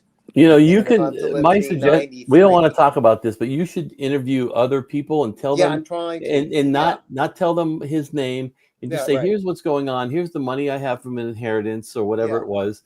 And here's what I can't live life. And am I really, and you may get a completely different perspective. So and I don't bring this up to to bust your balls. I worry that, you finally came into something and now it seems like you're living more worried about money than you did beforehand, and it shouldn't be that way. So that's this is brotherly advice. Yeah, thank you. No, and I'm sounding a little bit chippy, a little bit. It's not Tim. It is Tim. No, it's not Tim. It's not you. It's just that dilemma, and I am starting to talk to some other people about their. They'll talk to you and they'll give you a plan. They won't charge you. They'll tell you, and just find out how they make their money off of your money. That's key. So but anyways, that's a beautiful piece, I think, that I might look into. This watch identifies as Echo Nutra. It's it's that good, it's but be a major asset or anything, but it's just, no, it's not going to be a major asset. I don't think so. You buy this if you love it. You buy this if you love it. Yeah, I think you're more attracted to the movement than the watch itself. It's all about the movement. Look at that. That's beautiful movement. That's a seriously cool movement there. The way they've done it. Yeah. Mm. The only Yeah, problem is that's- that it's not cheap. It is actually 1,800, and that's before the tariffs, or is this tariffs included? No, that's before the tariffs. Look, I may not get it, but it's something that I'm attracted to. It's Mhm. accessible. And what you're paying for is the titanium. Do I really need it to be in titanium? No. Well, it's a small lighter watch anyway, so I Yeah. think titanium in a weird way is kind of overkill. Overkill. in my opinion. Yeah. It will be really light. You're not even gonna feel it on the wrist. Great for doing yoga in. Maybe this The only watch trouble is is for you you. shouldn't be wearing anything when you're doing yoga. I mean, wear shorts. And You know, in guys, the- there's a new Panerai actually. Can we Yeah, talk about it? Mike Lewis, are you listening? Yeah, check this out, guys. It's I'm gonna check unlike. out. I'm gonna check out. Oh shit! No, check it out. I'm checking out right now. Come on. It's a Is that brand Korean? new Is that a Korean? radio mirror. Is that Korean? No, I think it's Chinese. Chinese. California dial with Arabic and Chinese characters. It's never been done like this before. Great. Now, First of its kind. now I'm hungry for Chinese food. There What you the go. fuck are you doing to me? Get the. What do you like from the Chinese? My favorite is the. I actually just had the boneless spare ribs. I'm a Mongolian So beef good. guy. Mongolian beef. Mongolian beef. That sounds interesting. I suppose beef and black beans sauce with green peppers.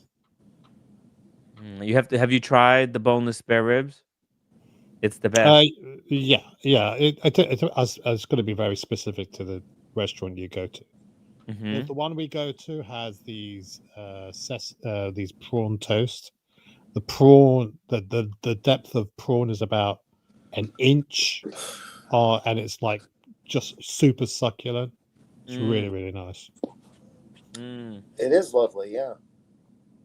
It is a lovely watch, though. This Panerai, it's great for the Chinese community, maybe, or somebody who appreciates kind of China in some kind of way. I don't, and it's a California dial. So, in California, there's a big Chinese community. I actually visited the original cookie. You know those fortune cookies? There's a factory in San Francisco that makes them. This is a perfect watch for somebody who lives in San Francisco Well, and Chinatown. If you're wearing it with the wired lug, I think there's a better opportunity to have a smaller wrist and still get away with it. That was bad Yeah. English, but you know what I mean. No, what do you mean? Lug to lug. Oh, lug to lug. Yeah, this is you had one just like this. It's the same case. Yeah. As was yours. Yeah. And actually, this opens up an interesting question. You know, what other California dials could we see in years to come? Yeah. It's very cool of Panerai to do a Chinese and Roman numerals, but we could do a Arabic and Korean. We could do a Arabic. You know, the Arabic, not the 1, 2, 3. You know, the kind of English Arabic. We could do Arabic, and Arabic, or both double Arabic with two kinds of Arabic. I don't understand why watchmakers are not doing it. Or get this, to do each hour in a different number. How about the calligraphy of Egypt? Egyptian number. Wouldn't that be neat? Yeah, like a bird. Whatever it is, the close to. Yeah, like an Egyptian hieroglyph for one of the numbers. Yeah. We don't have to say, there's so much potential. We know what it is, Yeah. No, Daniel, you're right. There's so much potential that has been actually untapped. I don't know why this hasn't been done before. Yeah, so this is a cool piece, actually. I wouldn't even mind one of these. And this is the Panerai's new treatment. What they do, they apply DLC on the case, and then they take a wire brush and strip it off. So each case is unique with these. This is why it has this weathered look. Mm. Oh, okay. You see that? Yeah. Yeah. These are freaking cool as fuck. Yeah, What's that reminds. You say a weathered look. yeah, weathered Uh, look. What defines? What's the actual meaning of weathered look? In a way, if you're Well, you talking about, see, it's like it you looks like look it's worn weathered, out. It Tim. doesn't look like a look at the scratches, right? There's all Okay. these scratches on it. Okay, worn look to some extent. Worn, yeah, It's worn. gone through the weather or whatever. Yeah, yeah. It's weather time. It's weather time. Weather time. Yeah. Weathered time. Yes. That's what I felt like after going on these long walks with you, Tim, in Paris. I felt You like weathered. those? It's great exercise. It is. It is. Actually, I need to get new shoes. I worn out my shoes. Oh yeah. Oh, the heels or the whole shoe. No, the whole bottom of the shoe. Oh no. Okay. But I do have. Oh, I have one pair, and I'm scared to wear them. They're too expensive. Right. Yeah, those fancy New Balances that I got. I still haven't worn them actually. But yeah, it's pretty cool panerai. What do you think, Mickey? This is kind of cool for making, but this is $17,000. They're smoking crack at the panerai. Oh, were they? Yeah, it's $17,000. Where did they come up with that price? Explain to me, because you can get something similar for 4,000. Wait a minute. Is that movement some kind of advanced movement or what? Because No, it's their in-house movement that Their they put in-house into. movement, so, Yeah, right. 8 days power reserve movement. It's the one Oh. that's in my watch, actually. It's the Oh, is same it? movement that's in mine. Yeah. mine was a 3-day. I'm not complaining. That's what mine Oh, yeah. was, Oh, right. Yeah. and it was a closed back. Yeah. But this So- is it's what in mine. Mine is 8 days power reserve. So that's the movement. But mine has closed case back as well. It's look, there's nothing to see there actually. Look, it's Yeah. very simple movement. To be honest. The twin barrel. But let's see. It's limited to 300 pieces. 300 Which pieces. is a lot of pieces, you know. So, and all the panerais are kind of limited. But yeah, Well, they're taking advantage. How much is it that they're asking? Because they're doing- 17,000. What? 17,000. Oh wow. Yeah, They're it's insane. banking on the. But they're thinking that exclusivity. it's kind of that a lot of the. Did you watch that movie Crazy Rich Asians? No. I think that's what they're trying to appeal to. Oh, I A see. lot of Chinese, they got so much money. I don't know where they got all that money, but yeah, they're really Mhm. wealthy. Smart people, actually. Yeah. So savvy businessmen. They've got all kinds of businesses, real estate, Mm. shopping centers. JDMTL. It's funny you should mention it. I'm going to see the doctor to do that. Thank Clean you. my ears. What was that? Oh, it's a text from JDMTL. Clean So your you- ears, cats. Huh? I'm not. That's what he said. Huh? His text. Huh? Okay, I'm a bit slow. All right. I deserve that. Hey, Yes, D sir. Rascal, who's been a member for 24 months. Wow, are you kidding me? As a story editor as well. It says just got home. How is it always panerai? I don't know, man. They just made another one. They just made another panerai. It's just a very quick one. We're not gonna, sit on this panerai for very long. But I thought it was worth bringing it up since Yeah, but somebody mentioned it in the Tim, chat. Tim, I know you lost weight, but don't sit on the panerai. You might break it. Oh, okay. Let me hold on. Let me. All right. There we go. I pulled it out of my. There we go. Let's just put it here. Okay. All right. I just like sitting on it for Yeah. prophylactic reasons. Okay. Yeah. You guys want to go back to the video? Check out some more of this video. Nick, folks. Kojak, what's going on with you? Oh, You're- that guy. We still have his hat, Tim. our new friend, the guy on the left from Nick. Oh yes, actually, I gave mine away. Oh, you John did. Reardon, Nice fella. Yeah. very nice fella. Yeah. Sean bought a Patek from him, if you remember, Okay. at the Animal House when we did Okay. the unboxing. Mm-hmm. The blue dial on that beautiful mesh bracelet. Mm-hmm. Yeah, he even sent it to Sean without even taking money to see if it would fit. When it arrived, Sean tried it on. It was a fit, and he bought it. Mm. Yeah, and Look at in all the these middle is a books. Nick Folks. Then you Are got these Ariel books? Box. Yeah. Arrow box. Wow. Yeah, and the guy on the right of Nick Folks, that's the Monaco Legends auctions guy. Mm-hmm. They just had an auction where they sold this $5 million gold Rolex, and the guy next to him, I'm not sure who that guy is, but we're gonna find out, I guess. Yeah. All right, let's watch a little bit. I mean, there's a quick question on I mean, I hate the word scholarship, as I said, but what does being a Patek Philippe scholar mean to you, Aurel? Wow. It's a very good question, Nick. Thank you. I think there's different ways of being a scholar. One way is to read all these books from the comfort of your living room, memorize every single reference, and just go to Who Wants to Be a Millionaire and know Yes. which reference, how many pieces, and pin code, and so forth. But Peter Harrison told me that you did a great thing for his son. You showed him gave him a masterclass in 1518s. That is very kind to hear. I think what really matters when you look at an 81-year-old watch is that you can say what you've seen before. How does it all add up? How does a watch feel when you open the case back? The sound of it, does it make click or kluk?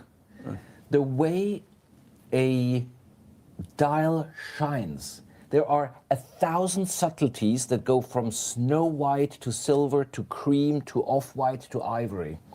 The type of enamel on a dial, the way when you wind the crown or push the pusher, the sound, the click of it. What did Is they it call it? worn The out? seven silken seconds of Patek Philippe. It's absolutely a personal experience, and it is possible that expert A thinks this is a 9 out of 10 condition, expert 2 thinks it's an 8.5 out of 10 condition. That is absolutely possible. But I think what especially those gentlemen have is that experience. That matters. You've got the experience. I mean, you have the most experience of all of us, I'm afraid. So you're going to have to tell us a bit about what it's like to be sitting on probably the biggest reservoir of knowledge in your brain about Patek Philippe. Well, Patek Philippe was always one of my favorite brands, of course, you know. And I went to America. I mean, America was in the 70s, in the late 70s, great hunting ground. was for me the dreamland to find watches, you know. And you saw a watch like this, you said, oh, you don't know the price, you know, you have no idea. But you say, I never saw this, you know. And then somebody tells you a price and says, I want $10,000. You say, why is asking $10,000? The similar watch costs $7,000. Yes. But then you say, okay, my God, I've never seen this. Okay, what can I lose? I can lose 2,000 or 3,000. So I take it, you know. So we had no literature, we had no information. That's what's so good, because everybody now is an instant expert because of the internet. And you actually wrote the preview for the books. You know, I mean, you've done everything. What is it like to the difference now between now and then when you were just going blind into it? What was it like? What was the feeling when you came across things? Was it like coming across Tutankhamun's tomb or something like that? Well, I think I'm a watch lover, of course, and I'm a watch dealer and a consultant, and you have to be all of three, you know. If you are just a dealer and somebody tells you 10,000, you say it's too expensive, you know. You must have the passion. And then you buy this watch and you say, I want to have it, you know. Yeah. I want to have it, you know. So the difference between maybe in the last 20 years, and as I said in the beginning, when I saw these watches first time in America in a show, lying in a display cabinet, that I was buying by intuition and by I laugh, you know. Yes. So they, or else I take this and I take this. I said, open the watch and look, okay, the case is signed Patek Philippe, the dial is signed Patek Philippe, the movement is signed Patek Philippe. So you're movement- led to believe it's a Patek Philippe, in other words. Yeah, no. I tell you one story. I bought one watch like this. I didn't know anything, you know. I paid a lot. I didn't sleep for nights. I came back to Europe. I went to Patek Philippe in the workshop, Yes. and I met Mr. Philippe, Roger Dubuis. I said, wow. Roger, I bought this watch for so much money. Can you tell me something about it? He said, yes, we made 3 of them. And I was happy, you know. I said, Thank okay. goodness for that. Yeah. But I mean, David, Wow. Wow. Yeah, I think. Listen, I just, before I forget, Tim, can I just say this? I'm interrupting you. Yeah, no, go ahead. It's what he said is like, when I was lucky, I'm not a great poet or anything, but when I'm writing a poem and the guy said, what inspired you on that particular piece? When I wrote a piece that actually fit, and I said, I didn't write it, my pen did. And that means like you let yourself go and you go with the heart, it's the experience that comes in with all the years of doing stuff, and you're just clicking with the feel and you can't explain it in words. It's an X factor. And that's what this guy is talking about, how he picked that piece. He was nervous about it, but there was something that drove him to pick that piece. And he ends up showing it to Roger Dubuis, his buddy, and said, oh yeah, that was only three of them that we made. So he hit a bullseye, all because of his subconscious, I guess, or whatever that X factor was that lured him to get that piece. It's you know what it is, Daniel. It is like, yes, he had certain amount of intuition. It's kind of gambling a little bit with because knowledge. yeah, with knowledge, and you also, but like if you don't gamble, you can't win. Yeah. It was right, like he knew he could find out more about it, right? Yeah. Which that's the important factor, is that he wasn't buying something that he can't learn about. That he knows he could meet Stern, and he could ask him about it more later down the line. Yeah. But you're right. And you know what? But listen, Daniel, you're never gonna make it in poetry if you keep saying that you're a bad poet. Oh no, I shouldn't have said that. Yeah, exactly. You're right. That's what I'm another saying. thing. Okay. Yeah, you have to say you are good, because you're very good Yeah. a poet. You write really, really, really well. Anyways, getting So back to this, yeah. I thank you for that. But getting back to that, that's what I felt, and that I was just moved by what the gentleman on the right said. Mm-hmm. The D Rascal says, Bergeron in 10 years, what's the prediction, or how do you rate the current independents? I think Bergeron is onto something. I think he's going to be huge. Huge. He will be as big as FP Joan, I think. I love his stuff, though. His Yeah. stuff is amazing right now. Oh, by the way, I was told that that new movement that was made for him by some brand. I forget which one, but like he didn't make that movement. But that is his instruction. Right. That under his is, instructions, I guess. if you're kind of like, he was the architect of that. Mm-hmm. And I can understand when you got to make a few pieces, you kind of collaborate. Yeah. It's all about, you know what? I'll just say this. If you remember the movie, I'm going to a movie again. Yeah. But the Queen's Gambit, the main character, the woman, finally reached the championship by collaborating with those that she beat, but they had all a little bit of knowledge to share with her. And together they made something happen. So I think, it's his design. He's the architect, but he trusted the people that he worked with, his team, to make so many pieces of that movement, I guess. Yeah. That's my conjecture anyway. Yes. I think Bergeron is making a perfect watch company. All right. Maybe. Yeah. I think And a that's what I think he's doing. fantastic disc. Like, and his case is weirdly wonderful, isn't it? Mm-hmm. Very wonderful. And the business plan, his business model, his approach to editions, his approach to pricing. Yeah. It's all perfect. It's like if you ask me, because like there's a lot of watch companies that come out and they make mistakes. They make Yeah. watches that take away from the brand. There's watch brands, you know, that they make great watches, but then they also make a lot of mistakes on the way to their greatness, right? Like Patek, they release so many bullshit watches in their history. Right. Right. But Right. I think this is what Berneron is making the world's first probably perfect watch company. I They just has the sent perfect you, with the and I perfect just business sent plan. you the Mirage. I Hmm. just for people who don't know what we're talking about, I sent you the Mirage of his, Okay. and that's just a lovely case. I know you know about it. I know about it, but Yeah. yeah, So this is the lineup that he released. This is his first watch. I think it's limited to 240 pieces, and then he released a few of limited edition dials with stone dials. yeah, yeah, So you yeah, can see right there how perfect that is, yeah. and the way the release schedule is structured, and then the Right. way he follows it up. This is his second watch that he released right here. Yeah. This one time is it perpetual? Is it annual or perpetual? I think it's an annual calendar. I Yeah, don't. and it's Yeah.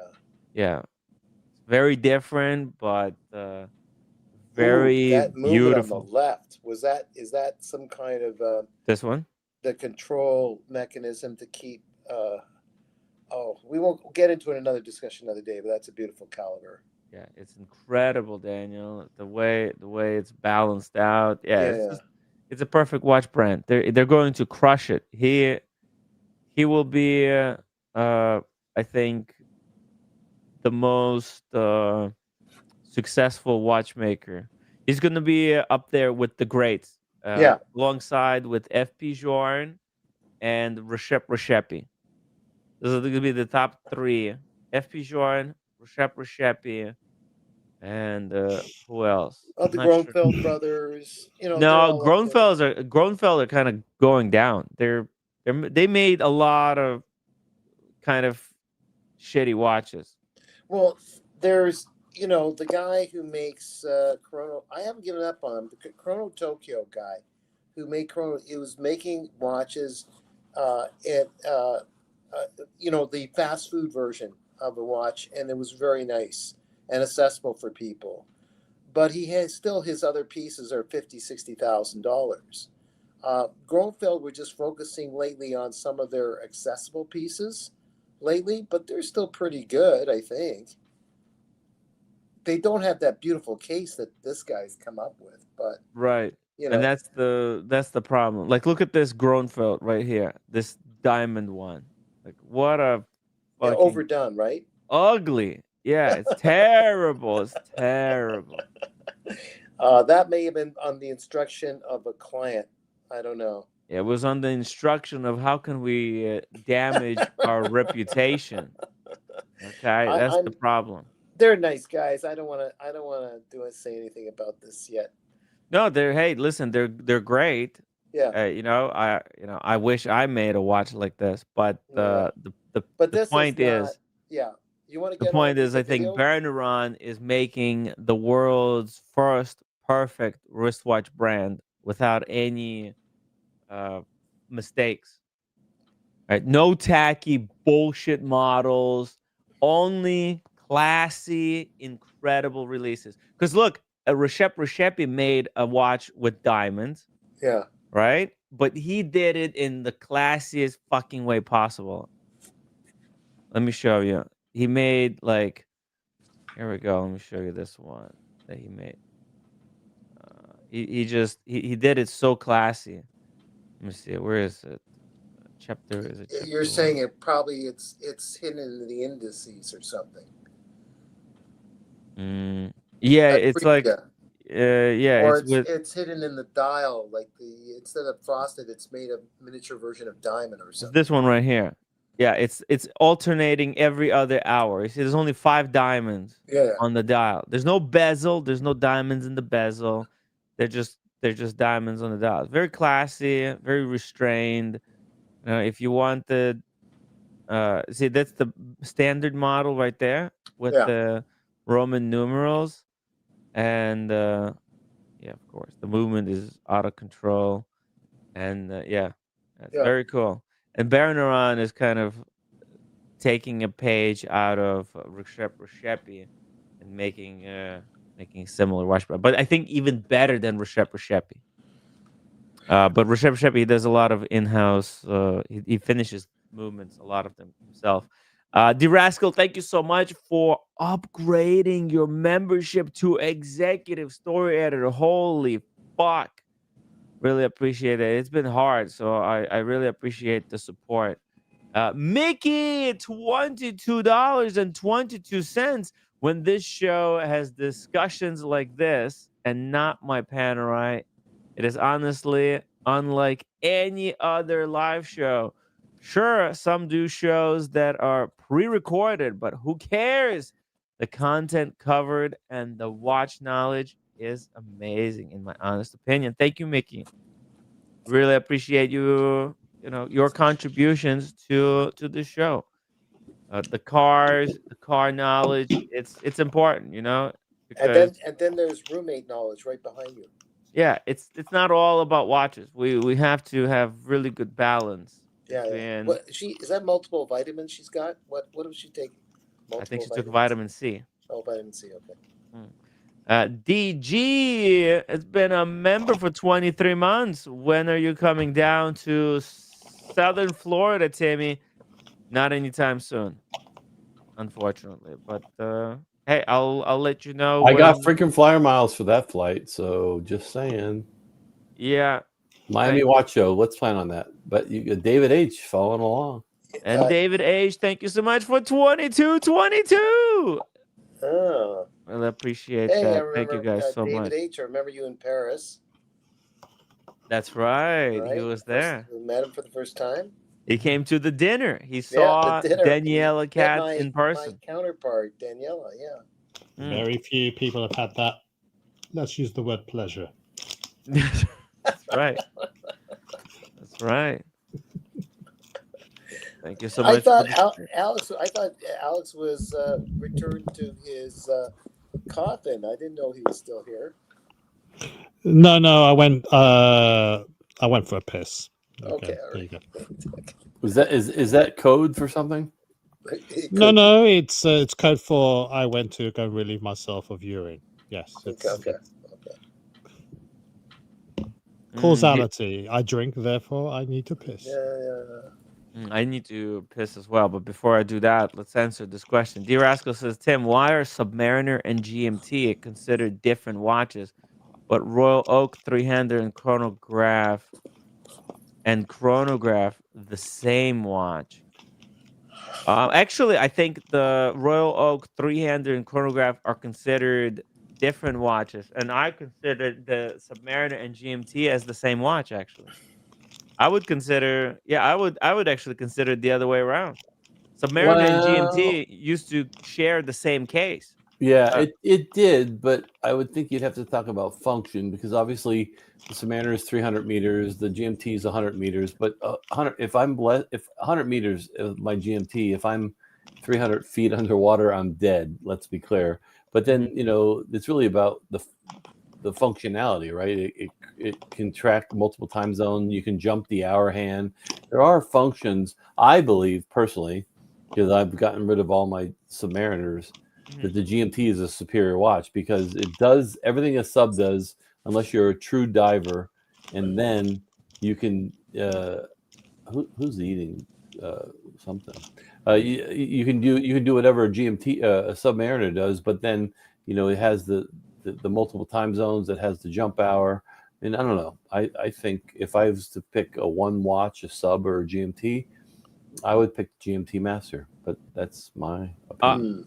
I think to answer his question, I think the reason why Submariner and GMT are considered two different watches is because Rolex is a complication company.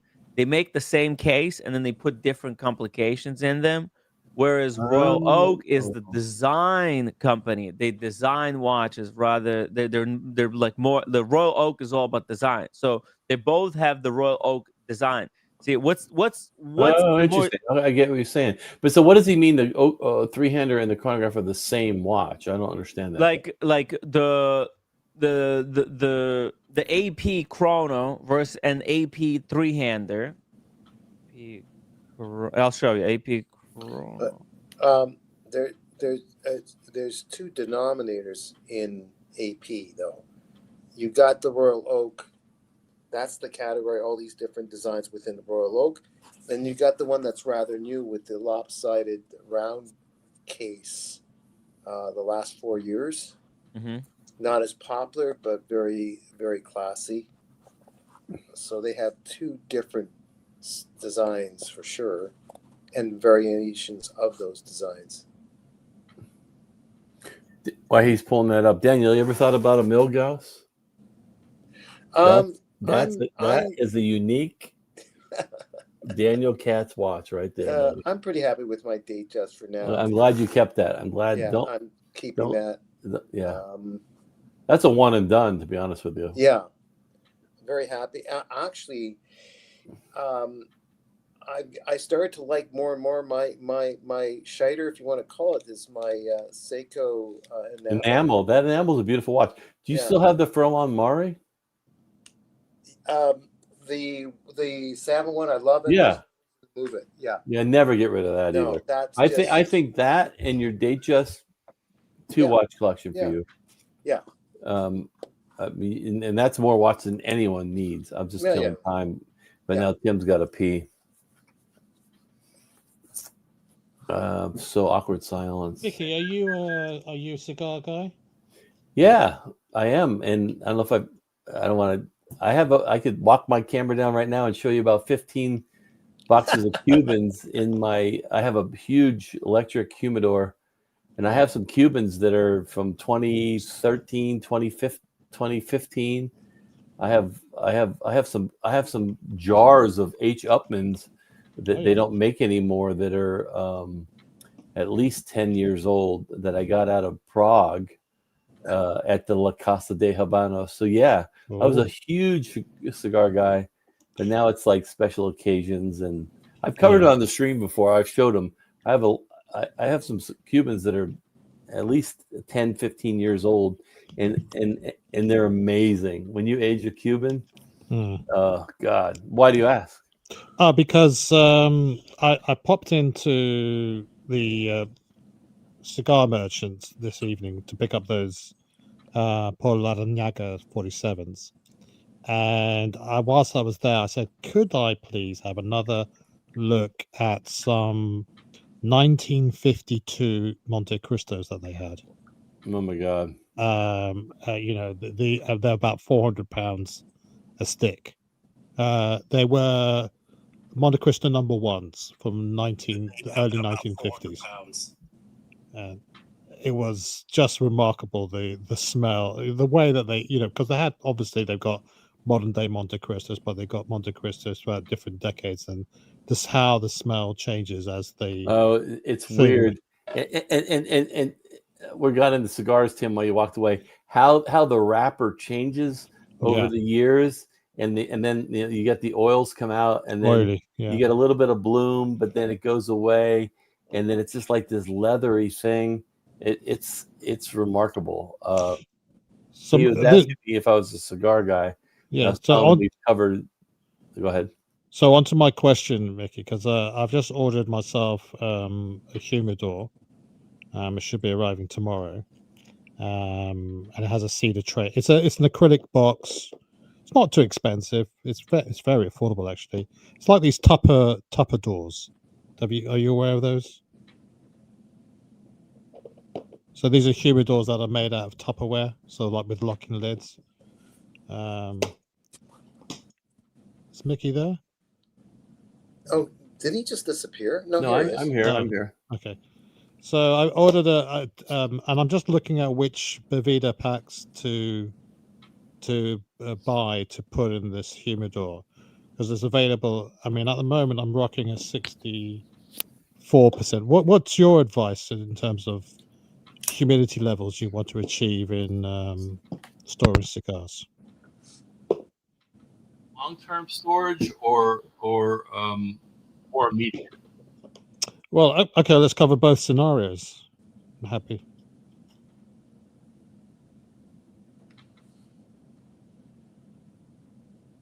Okay.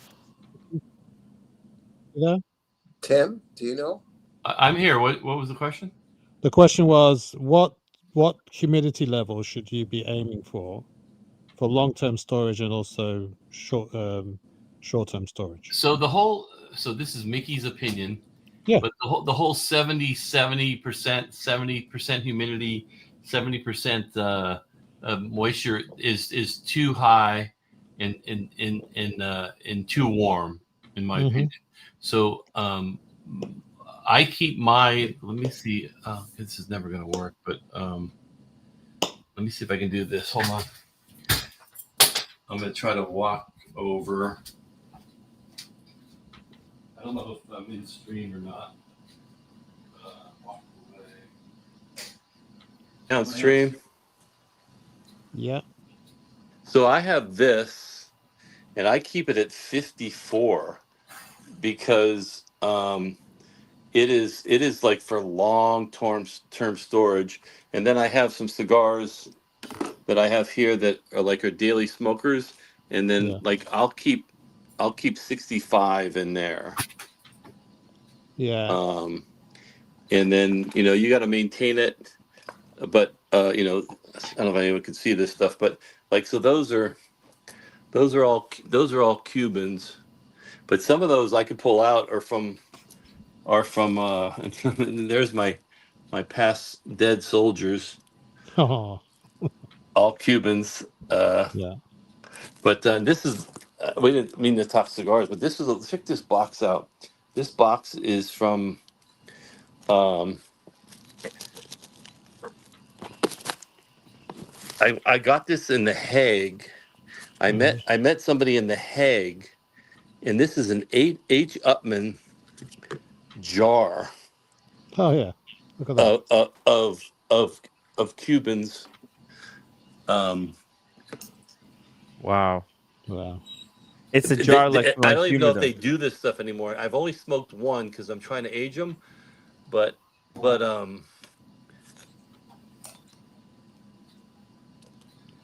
okay, these things are good. out of this world. And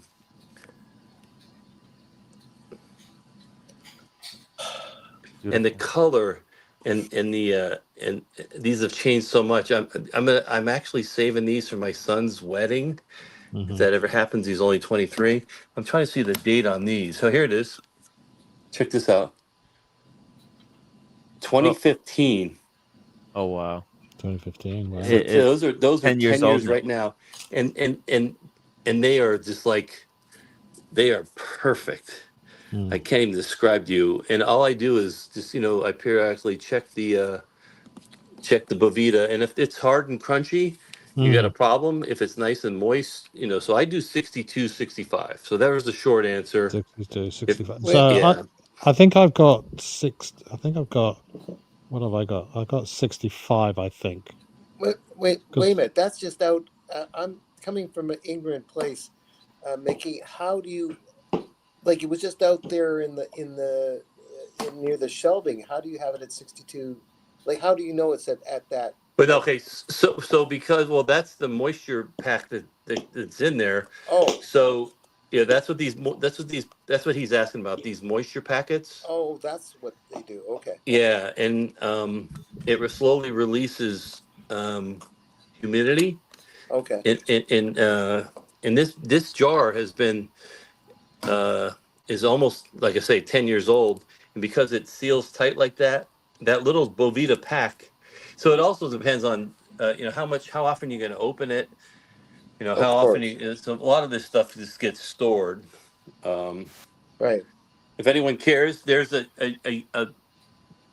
base from New York Yankees from a game that we went to.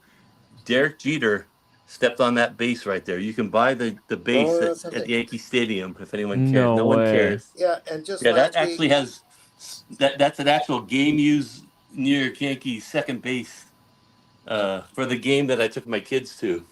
Wow. what a great player Jeter was, and commentator just a week ago of why the Blue Jays lost on TV. Yeah. So anyway, we got into cigars, but so there's some there. There's 2014. So anyway, so I'm boring people probably. It's Kojak. It depends on how long you're going to store them for, and Well, I'm you know what you're if you want to keep I them I long won't. term, Yeah. 70 is not good. So I'm not. I've never signed up to the 72 sort of range. I've always gone for the 65 and below. Yeah, I agree with that. It's a slower aging, and then here's the thing: even if you buy it at a legitimate La Habanos de Cubano or whatever it is in London, these things are old enough where I don't have any beetles or any kind of bugs or boll weevils. But what the Cubans are doing for bug, they put them in a building and they kind of fumigate them. But if you don't keep that humidity and moisture right, you will end up getting bugs. Yeah. As gross as that sounds, but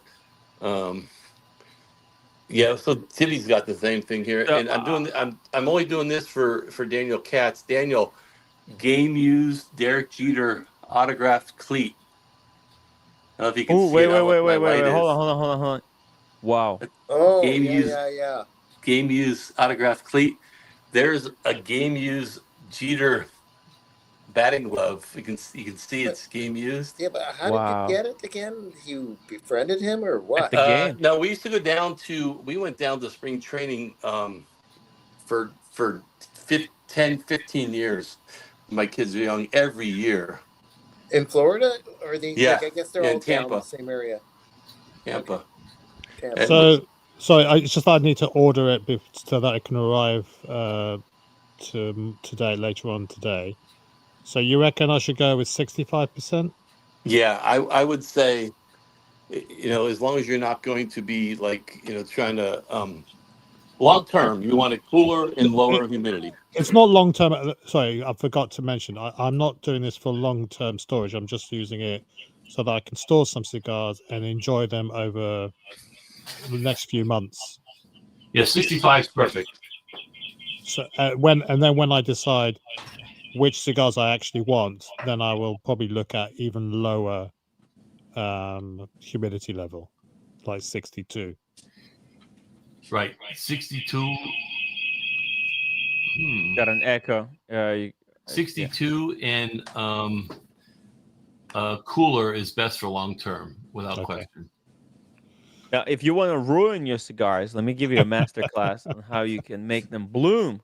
All right, and that's when you have a Bovita pack that's got a lot of liquid. See, what Bovita pack does, it absorbs the moisture out of the can and keeps it inside. But it has its limits. See, mine is way too hydrated. It's got a lot of moisture in it. Yeah, but it only releases as it needs. So don't worry about it being squishy. When it gets hard as a rock, you got to change it because no, but that's the problem. I know this releasing is when your cigars are too dry. I have a problem where my cigars are too moist. Yeah, you got to open it up periodically and get some fresh air in there. Exactly. So now I'm gonna, and then good thing that I have this little measuring thing that it tells me what the moisture level is right now. Yeah, I have so if you look here, they're at 80.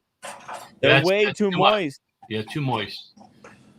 Too moist, and maybe be careful in the winter time too. If the roommate keeps the apartment hot, you start seeing like stuff at the bottom of your Tupperware. It looks like little crumbs. No matter, the Cubans are amazing, but they have certain technology from 1957. So how they're fumigating is not state of the art even today. But after a certain point, anything that could be in it is dead. And like, so when things like mine, 10, 15 years old, there's nothing living. You know, that's as gross as that sounds, but it's a natural product. So, you know. So I'm gonna leave mine open so that some Yeah, of fresh air. Yep. so that Yep. some of that stuff And comes you out. can even take your Bovita pack and put it in a little sandwich bag and zip it up so you don't lose moisture out of your Bovita pack. And then your cigars are still breathing and getting some fresh air, but you're not like, because right now your Bovita pack, if you leave it open, is putting humidity into your apartment. It'll dry out. You'll waste it. So Well, you I know, just So didn't you leave it for put in one a day open. put it no, put in a Ziploc bag, a Tim. Ziploc. I said sandwich bag. Yeah, same thing. Yeah. So then you're not going to kill it. Right. We Oh, got I've just ordered the 69% by mistake. Don't worry, I'll cancel that and order the 65. Yeah, 65 I think is perfect. You know, when I go down to Miami, I'll find pictures one day. I don't know if you ever heard of the brand La Gloria Cubano. Yeah. Ernesto Carrillo. I actually met him in the late 80s. And I have pictures of him in the cigar shop at Calle Ocho, 8th Street in Miami. And I wish I would have stored some of his cigars, the original ones, because that brand turned into a huge brand. It was like a find. But anyway, rambling. And sorry, Mickey, to keep on asking you questions about. I'm fact finding. When would you do if you're doing them in long storage at 65%? Do you need to bring them up to high humidity, or are they good to smoke? No, I pulled them right out and smoked them. Usually, here's how I smoke my cigars. You know, the wife and I are going to Key West, and you know, I put them I have a 4-pack leather cigar holder. I throw 4 cigars in there, and then they kind of acclimate. In the South Florida is always kind of humid anyway, and that's when I smoke my cigars. So no, 65 is fine. Cool. Honestly, yeah. Appreciate the advice. No problem. So I should actually have it by tomorrow. I'll show it off as well, and it was about £35, but it's got a Spanish cedar tray in it and everything. So yeah, not a bad way to start a cigar collection, I think. Yeah, that's the way to do it, because what happens if you buy them and you just smoke them immediately, you need to just lace them down and then pick them up here and there, because then then it becomes more of a I don't know, they become better. Like think of it as a green banana, you know, like, you know, my wife hates like bananas that are yellow with spots, and like I hate green bananas, but there's that sweet spot in between where there you go, there, Timmy. There's that sweet spot in between where you know what a good banana is, and that happens. And I just made this. And spare us from Daniel eating another banana on screen. Timmy deep throat. Timmy deep throat. Damn it. Yeah. So yeah, you know what? I won't lie to you. I've seen your London streams, and that was the biggest thing, other than hanging out with Miami Manny, is to go into that cigar store. Oh yeah, because that's you know, and I've told, you know, we'll talk offline, but so you buy cigars out of Spain or Gibraltar or anywhere like that. There's some amazing places to buy cigars. Now you may get caught if you try to import them, but no. So I'm on the beginning of my cigar journey, so I'm trying different varieties, different vitolas, all that sort of stuff, New World as well as Cuban. Yeah. And then once I've sort of zeroed in on ones that I like to smoke. So at the moment I'm sort of favoring the Upmans. I smoked a couple of Trinidads last week, which were amazing. So I'm just trying different ones. I'm not sort of tying myself to one brand. Yeah, I'm not a Cuban snob. I think Nicaraguan cigars are out of this world, as close to a Cuban as you can get. Now, Dominicans are kind of lighter. In my opinion, I don't really like a light cigar. If I'm going to do it, I want like full flavor. Sure. And it's not in my mind. Cuban cigars are different. I mean, I just bought a Padron this evening, yeah. along with those Look, Polar and Jaggers. if you ever do you find La Finca cigars over there? No, we're not. We don't have everything because United States is a big market for New World cigars. Not so much Europe, but we do have Fuentes, Olivia, Padron, Yeah. quite a lot of the brands, but not every brand that you guys have access to. Okay. So Well, we get different access because we can't have Cubans. Technically. exactly. But once I've decided, I wouldn't mind having a book of these or whatever, then I'll do my trip to either Brussels or Geneva or Barcelona or Andorra. Actually, Andorra is the cheapest place to buy Cuban cigars. It's all about tax. It's in all Europe. about tax. Yeah, because they don't pay tax. Yeah, like Canada. I love going into La Casa de Habanos in Toronto over the years, but like they call it, the guy's honest. He's like, we call it a sin tax. Like they tax the fike out of their cigars, without the tax, they're cheap as chips. So yeah, I mean, I was just checking out prices in Andorra, and it's like less than half price what they are here in the UK, but maybe a third of the price of what they are here. Now, I'm allowed to import 50 cigars, Yeah, per trip without having to pay any duty, anything like that. right. Personal use. Yeah. But for personal use, yeah. So yeah, I don't. I'm not confident enough to go over there and go, yeah, I want 20, because they might just sell them in boxes. So you might have to commit to 25 or 10 or 25. Yeah, but the way to lay down cigars is to buy a box of 25. If it's I will, yeah, but I just want to make sure it's in my mind, I think that I would probably buy a box of H. Hupman's half Coronas because they're short smokes, they pack a lot of flavor, and you can just you So can get my favorite cigar, not necessarily for flavor, because I still am a Monte Cristo. I love the flavor of Monte Cristo, but a Royal Corona, Boulevard Royal Corona. It's about a 50 ring gauge, but it's short.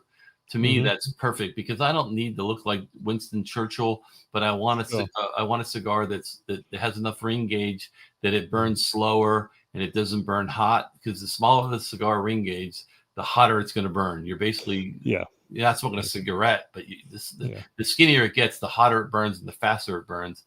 So I picked up amongst the Bolivar, amongst the Padron and the Polo Laranaga. I also got a Bolivar, is it Bolisco Finos? Bellicoso. I beg your pardon, Bellicoso Finos, and like a Ramon Amenez special selection. So I'm looking at my cigar box. So that was me making that noise. I was unpacking the cigars and putting them in my Tupperware humidor, and I'm just looking. I've got quite a large variety, and I'm just thinking of smoking one later on.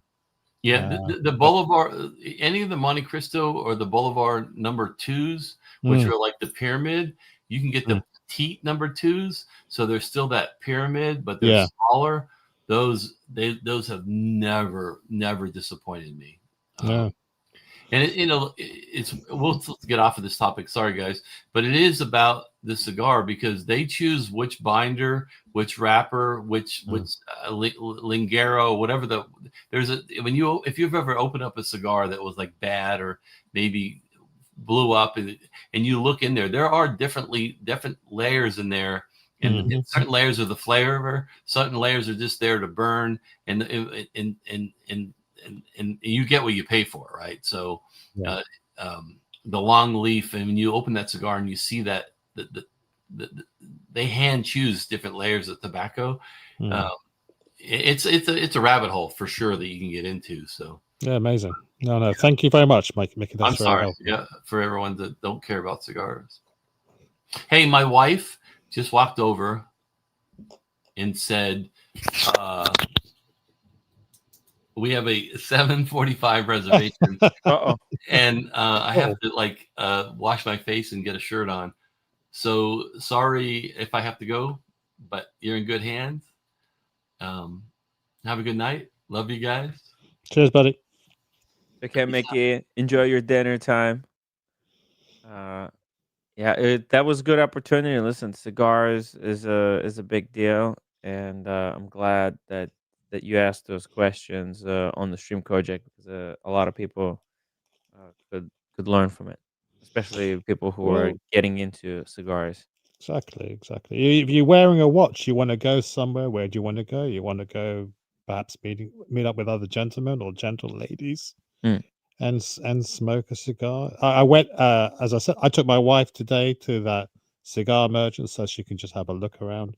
Mhm. It's not a thing, but we went into the sampling lounge, and there were plenty of men and women Yeah, in there enjoying fine drinks and a fine cigar. a lot of women are into cigar nowadays. Actually, Absolutely. it's it's kind of a it's one of the good things in life. Cigars, I think I prefer much more over cigarettes. I actually never had a cigarette in my life. I had I've never quite a had a few cigars. cigarette. I've never had a cigarette either. Wow, amazing. Maybe I don't think I'm gonna try it because it's done for different reasons. I think you Mm. smoke cigarettes and cigars for two very different reasons, right?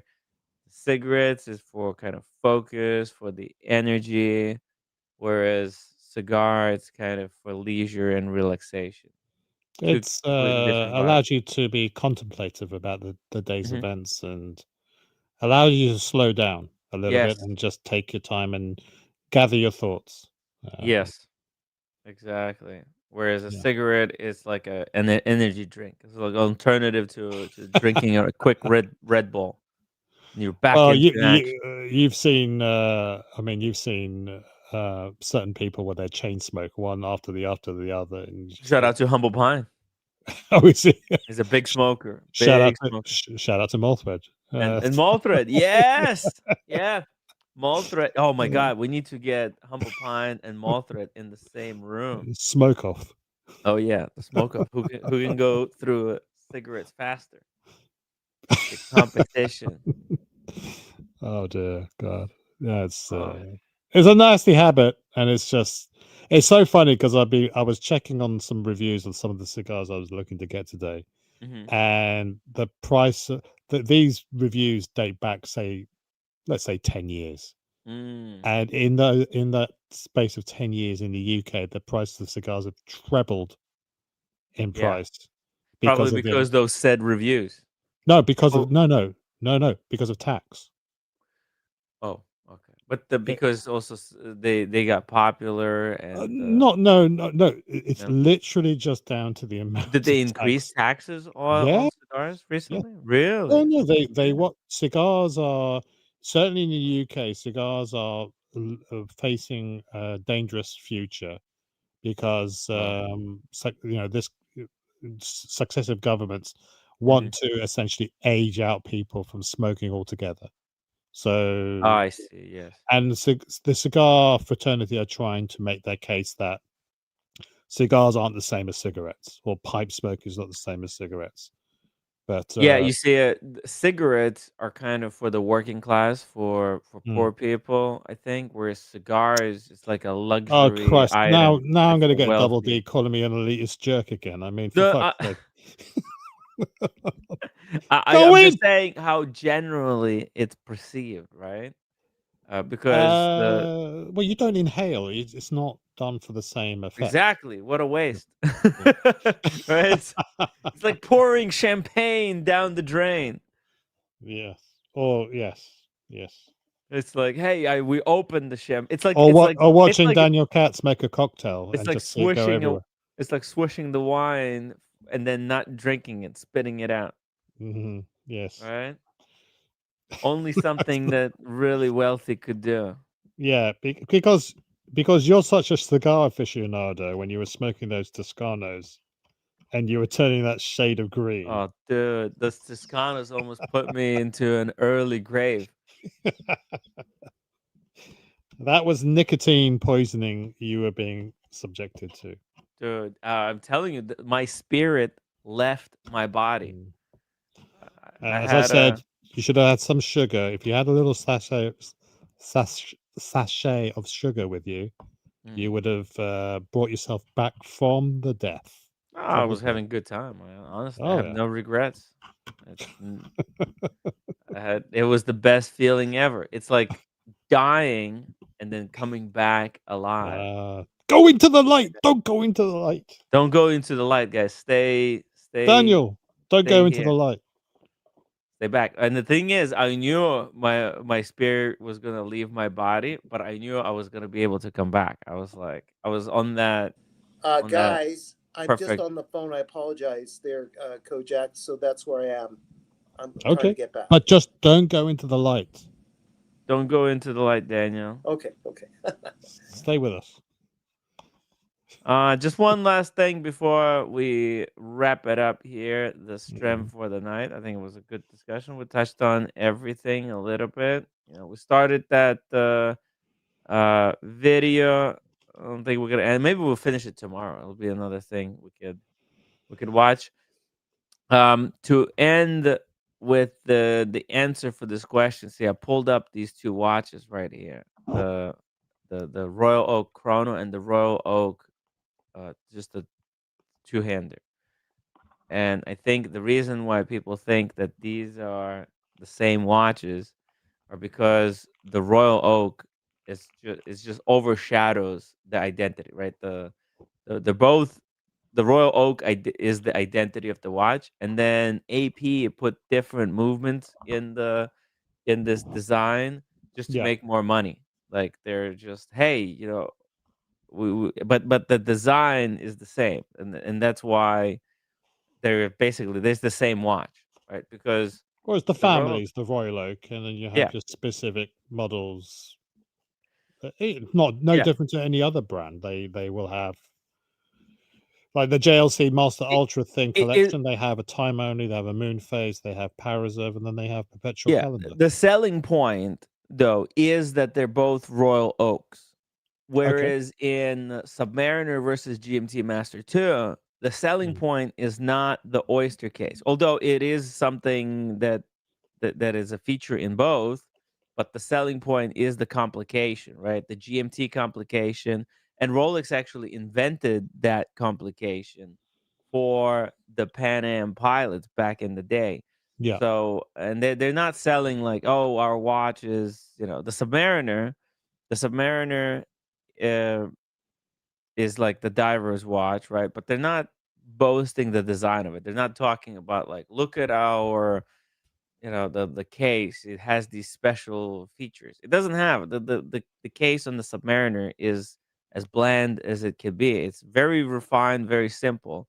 Whereas the Royal Oak, it's very it's beautiful. It is designed for aesthetic appeal. It's designed to dance in the light and be so pretty. It doesn't have to be this way, right? This watch didn't have to be designed this way. It was designed this way Sorry, for Tim. I've forgotten the question. Is the question? Mhm. What is the question that's being asked? Is The it question was why people consider uh, a Submariner and a GMT Master 2 as different watches, I but see. the Royal Oak three-hander and the chronograph as the same watch, as the same Right? watch. But I mean it's the same case, isn't it? It is, but Rolex, it's not the main selling point, No, right? but I'm saying, but in trying to draw a parallel, they've just decided to call them wildly different names between the No, Explorer but that 2, is the in GMT Master that's 2. everything. But you see, but that is everything, right? The Submariner and GMT Master 2 might share the same case, Mm, right? Just like AP two-hander and the chronograph share the same case. yeah. But the selling point of AP is the case. Whereas in the GMT versus Submariner, it's not the case. They're not the Royal Oak is named after the case. Submariner is not named after the case. Submariner Hmm. is named after the case's ability to be water resistant. Like Okay. Okay, and it's not, it's not designed in. It doesn't have like it's not designed for aesthetic appeal. It's designed Mhm. for the water resistant purposes, right? Yeah. You see, this is like it's the selling point is different.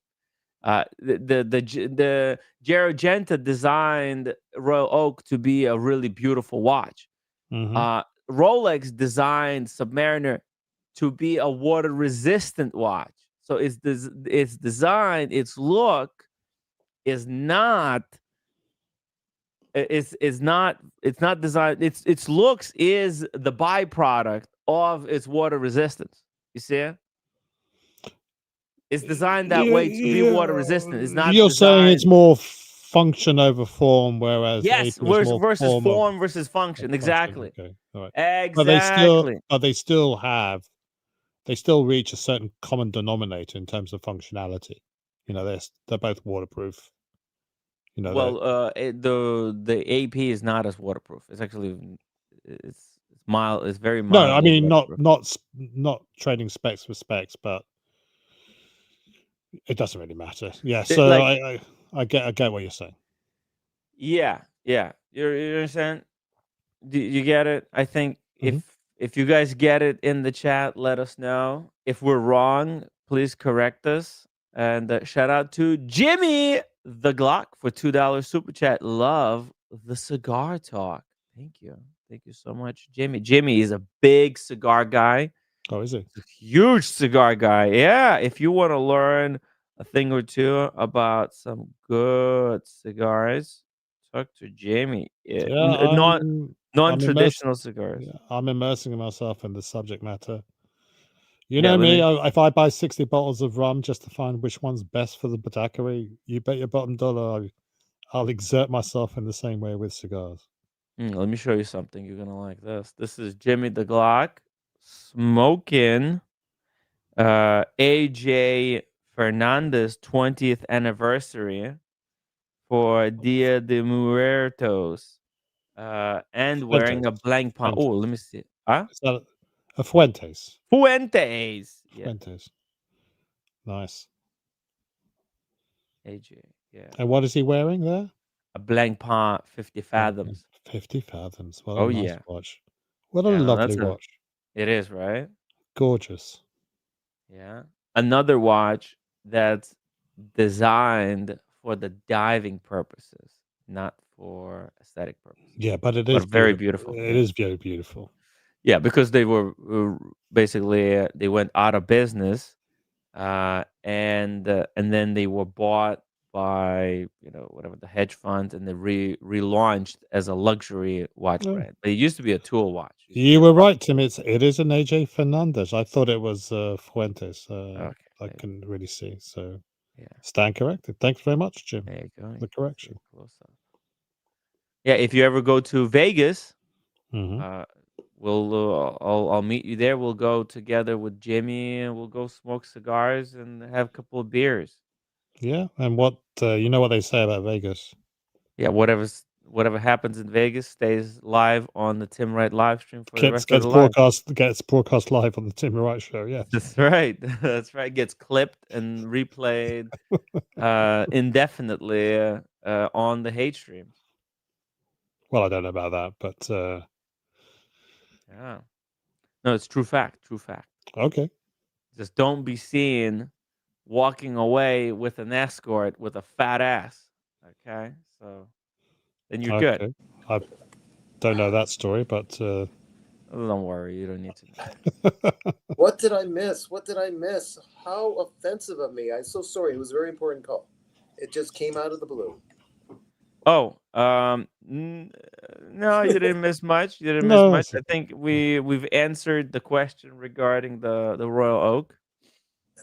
Okay. And So, well, while I stand on one leg, just summarize what it was. No, that's okay. You can just rewatch this live stream later Oh, on, all right. We watched it. Daniel. Yeah. It's just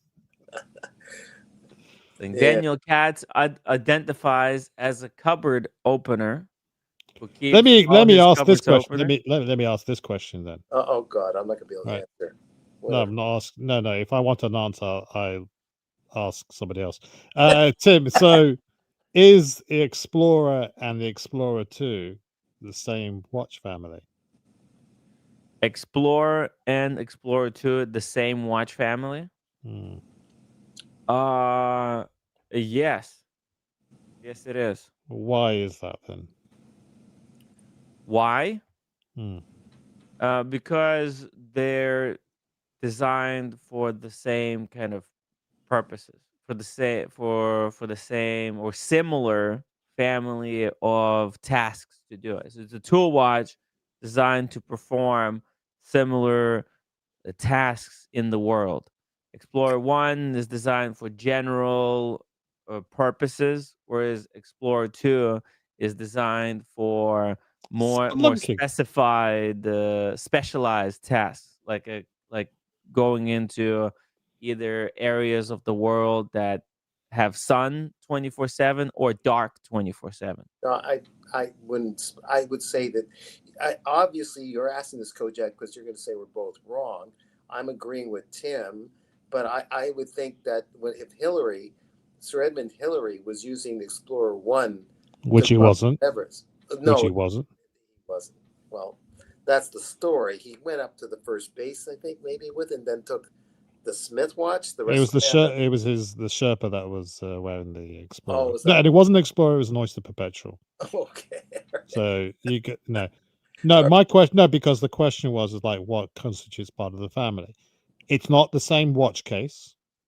Yeah, they're built for very two different purposes. One was for scaling heights. The other one was scaling down, sort of No, not spelunking. necessarily scaling heights. No, no, just because it's an Explorer 1, just because an expedition, there's many different expeditions or many Mhm. different explorers that wear Explorer 1. It doesn't have to be heights. It could be going to foreign countries, just, exploring different environments. Okay. It's not it's just for general exploration purposes. It's not for exploring Everest. I've heard of assassins and snipers that use both.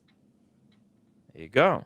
Yeah, exactly. And snipers could use both as well because, At the same time. Yeah, well, on both wrists, yeah. one on each wrist, Okay. but 3 time zones in total, 4 time zones. They are different cases, though. You got to They're stay. different cases, but they're for the same task, for the task of exploration of land. I don't know. Submariner. I see both the Explorer and the Explorer 2 as completely two different watches. No. They're well, no. One is more specialized than the other. And one has certain advantages over the other. See, Explorer 2 is it's more specialized watch, but it's also a bigger watch. It's more cumbersome. It wouldn't be good for somebody who's trying to keep their base weight as light as possible. So if you're going, How about it? You're both right, because Kojak was saying, I see it as this, and I can see what he's saying, and then what you're saying makes sense also. Like, we were talking before when you were off. Let's just to recap. Somebody was asking the question: how come a Submariner has got a different product family name to the GMT Master 2, whereas the Royal Oak, they have the Royal Oak time only, and then have the Royal Oak chronograph, and we were discussing form versus function versus form, and then I was just talking about, well, here you've got a family called the Explorer lineup, and they're very different styles of watch case. One is essentially an Oyster Perpetual, and the other one is the same case as a GMT Master 2. I see where you're coming from. Okay. Yeah. So that was the All right. that was what I was elaborating on the question somewhat. Yeah. Me being mischievous as usual, Daniel, as you know. it was a trick question. It's a trick question. But also, I think the way they've done it, calling Explorer 2 is a little bit misleading because if you look at what happened with the GMT Master and GMT Master 2, Yeah. GMT Master 2 is just in a slightly improved version of GMT Master 1. Whereas Explorer 1 and 2, those are not, GMT Master 2 is not an improvement upon, No. sorry. Explorer 2 is not an improvement It's not a of sequel. Explorer 1. They're both, they're very two different watches. Maybe Rolex made a mistake in naming those. I think so. I think that, you know, when you look at the GMT Master transition to the Master 2, where they moved it to a true GMT movement, Mhm. that made sense. It was the sequel, but I Yes. don't. The Explorer to the Explorer 2. Yeah. Um, They could have called Explorer 2 something else. It could have been like Explorer. The first one could have been Explorer, and then the Explorer 2 could have been Explorer 24 hours or something like that, or you know, like just it should have been well, something they Explorer. well they Uh, used Sea Dweller, they used Land Dweller. Why didn't they use Cave Dweller? So, well, no, because it's also for North trolls. and South poles. Yeah, It's used on I'm North. joking. Yeah, no, you're kind of right. It could have been a completely a different watch. It could have Yeah. been something like you said, like a cave dweller, or yeah, there should be a good name for that.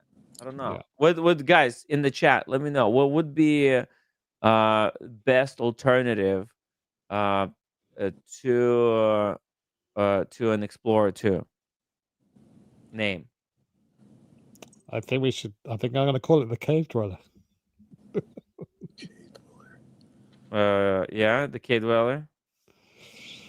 Well, give us you guys in the chat. Let's see if somebody comes up, we'll give you an award. You know, there could be Explorer 2.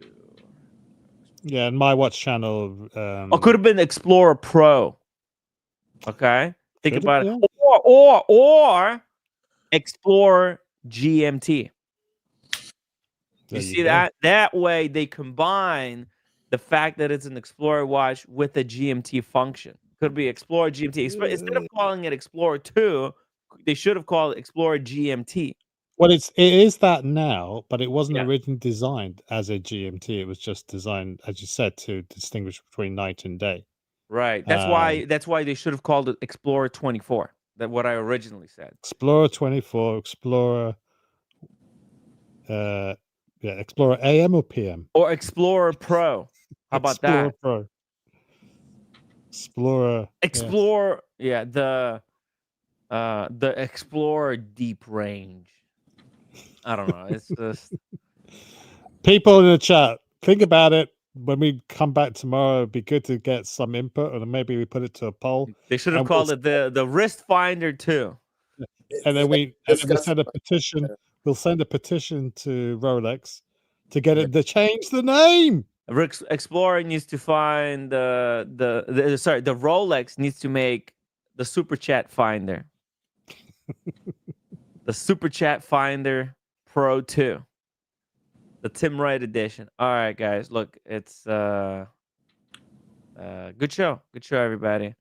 Are you taking any iPads to Dubai, Tim? Not taking anything. In fact, I might not even going to Dubai with the way things are going. That's right. All right. Yeah, it's a disaster. JFK is shutting down 10% of their traffic.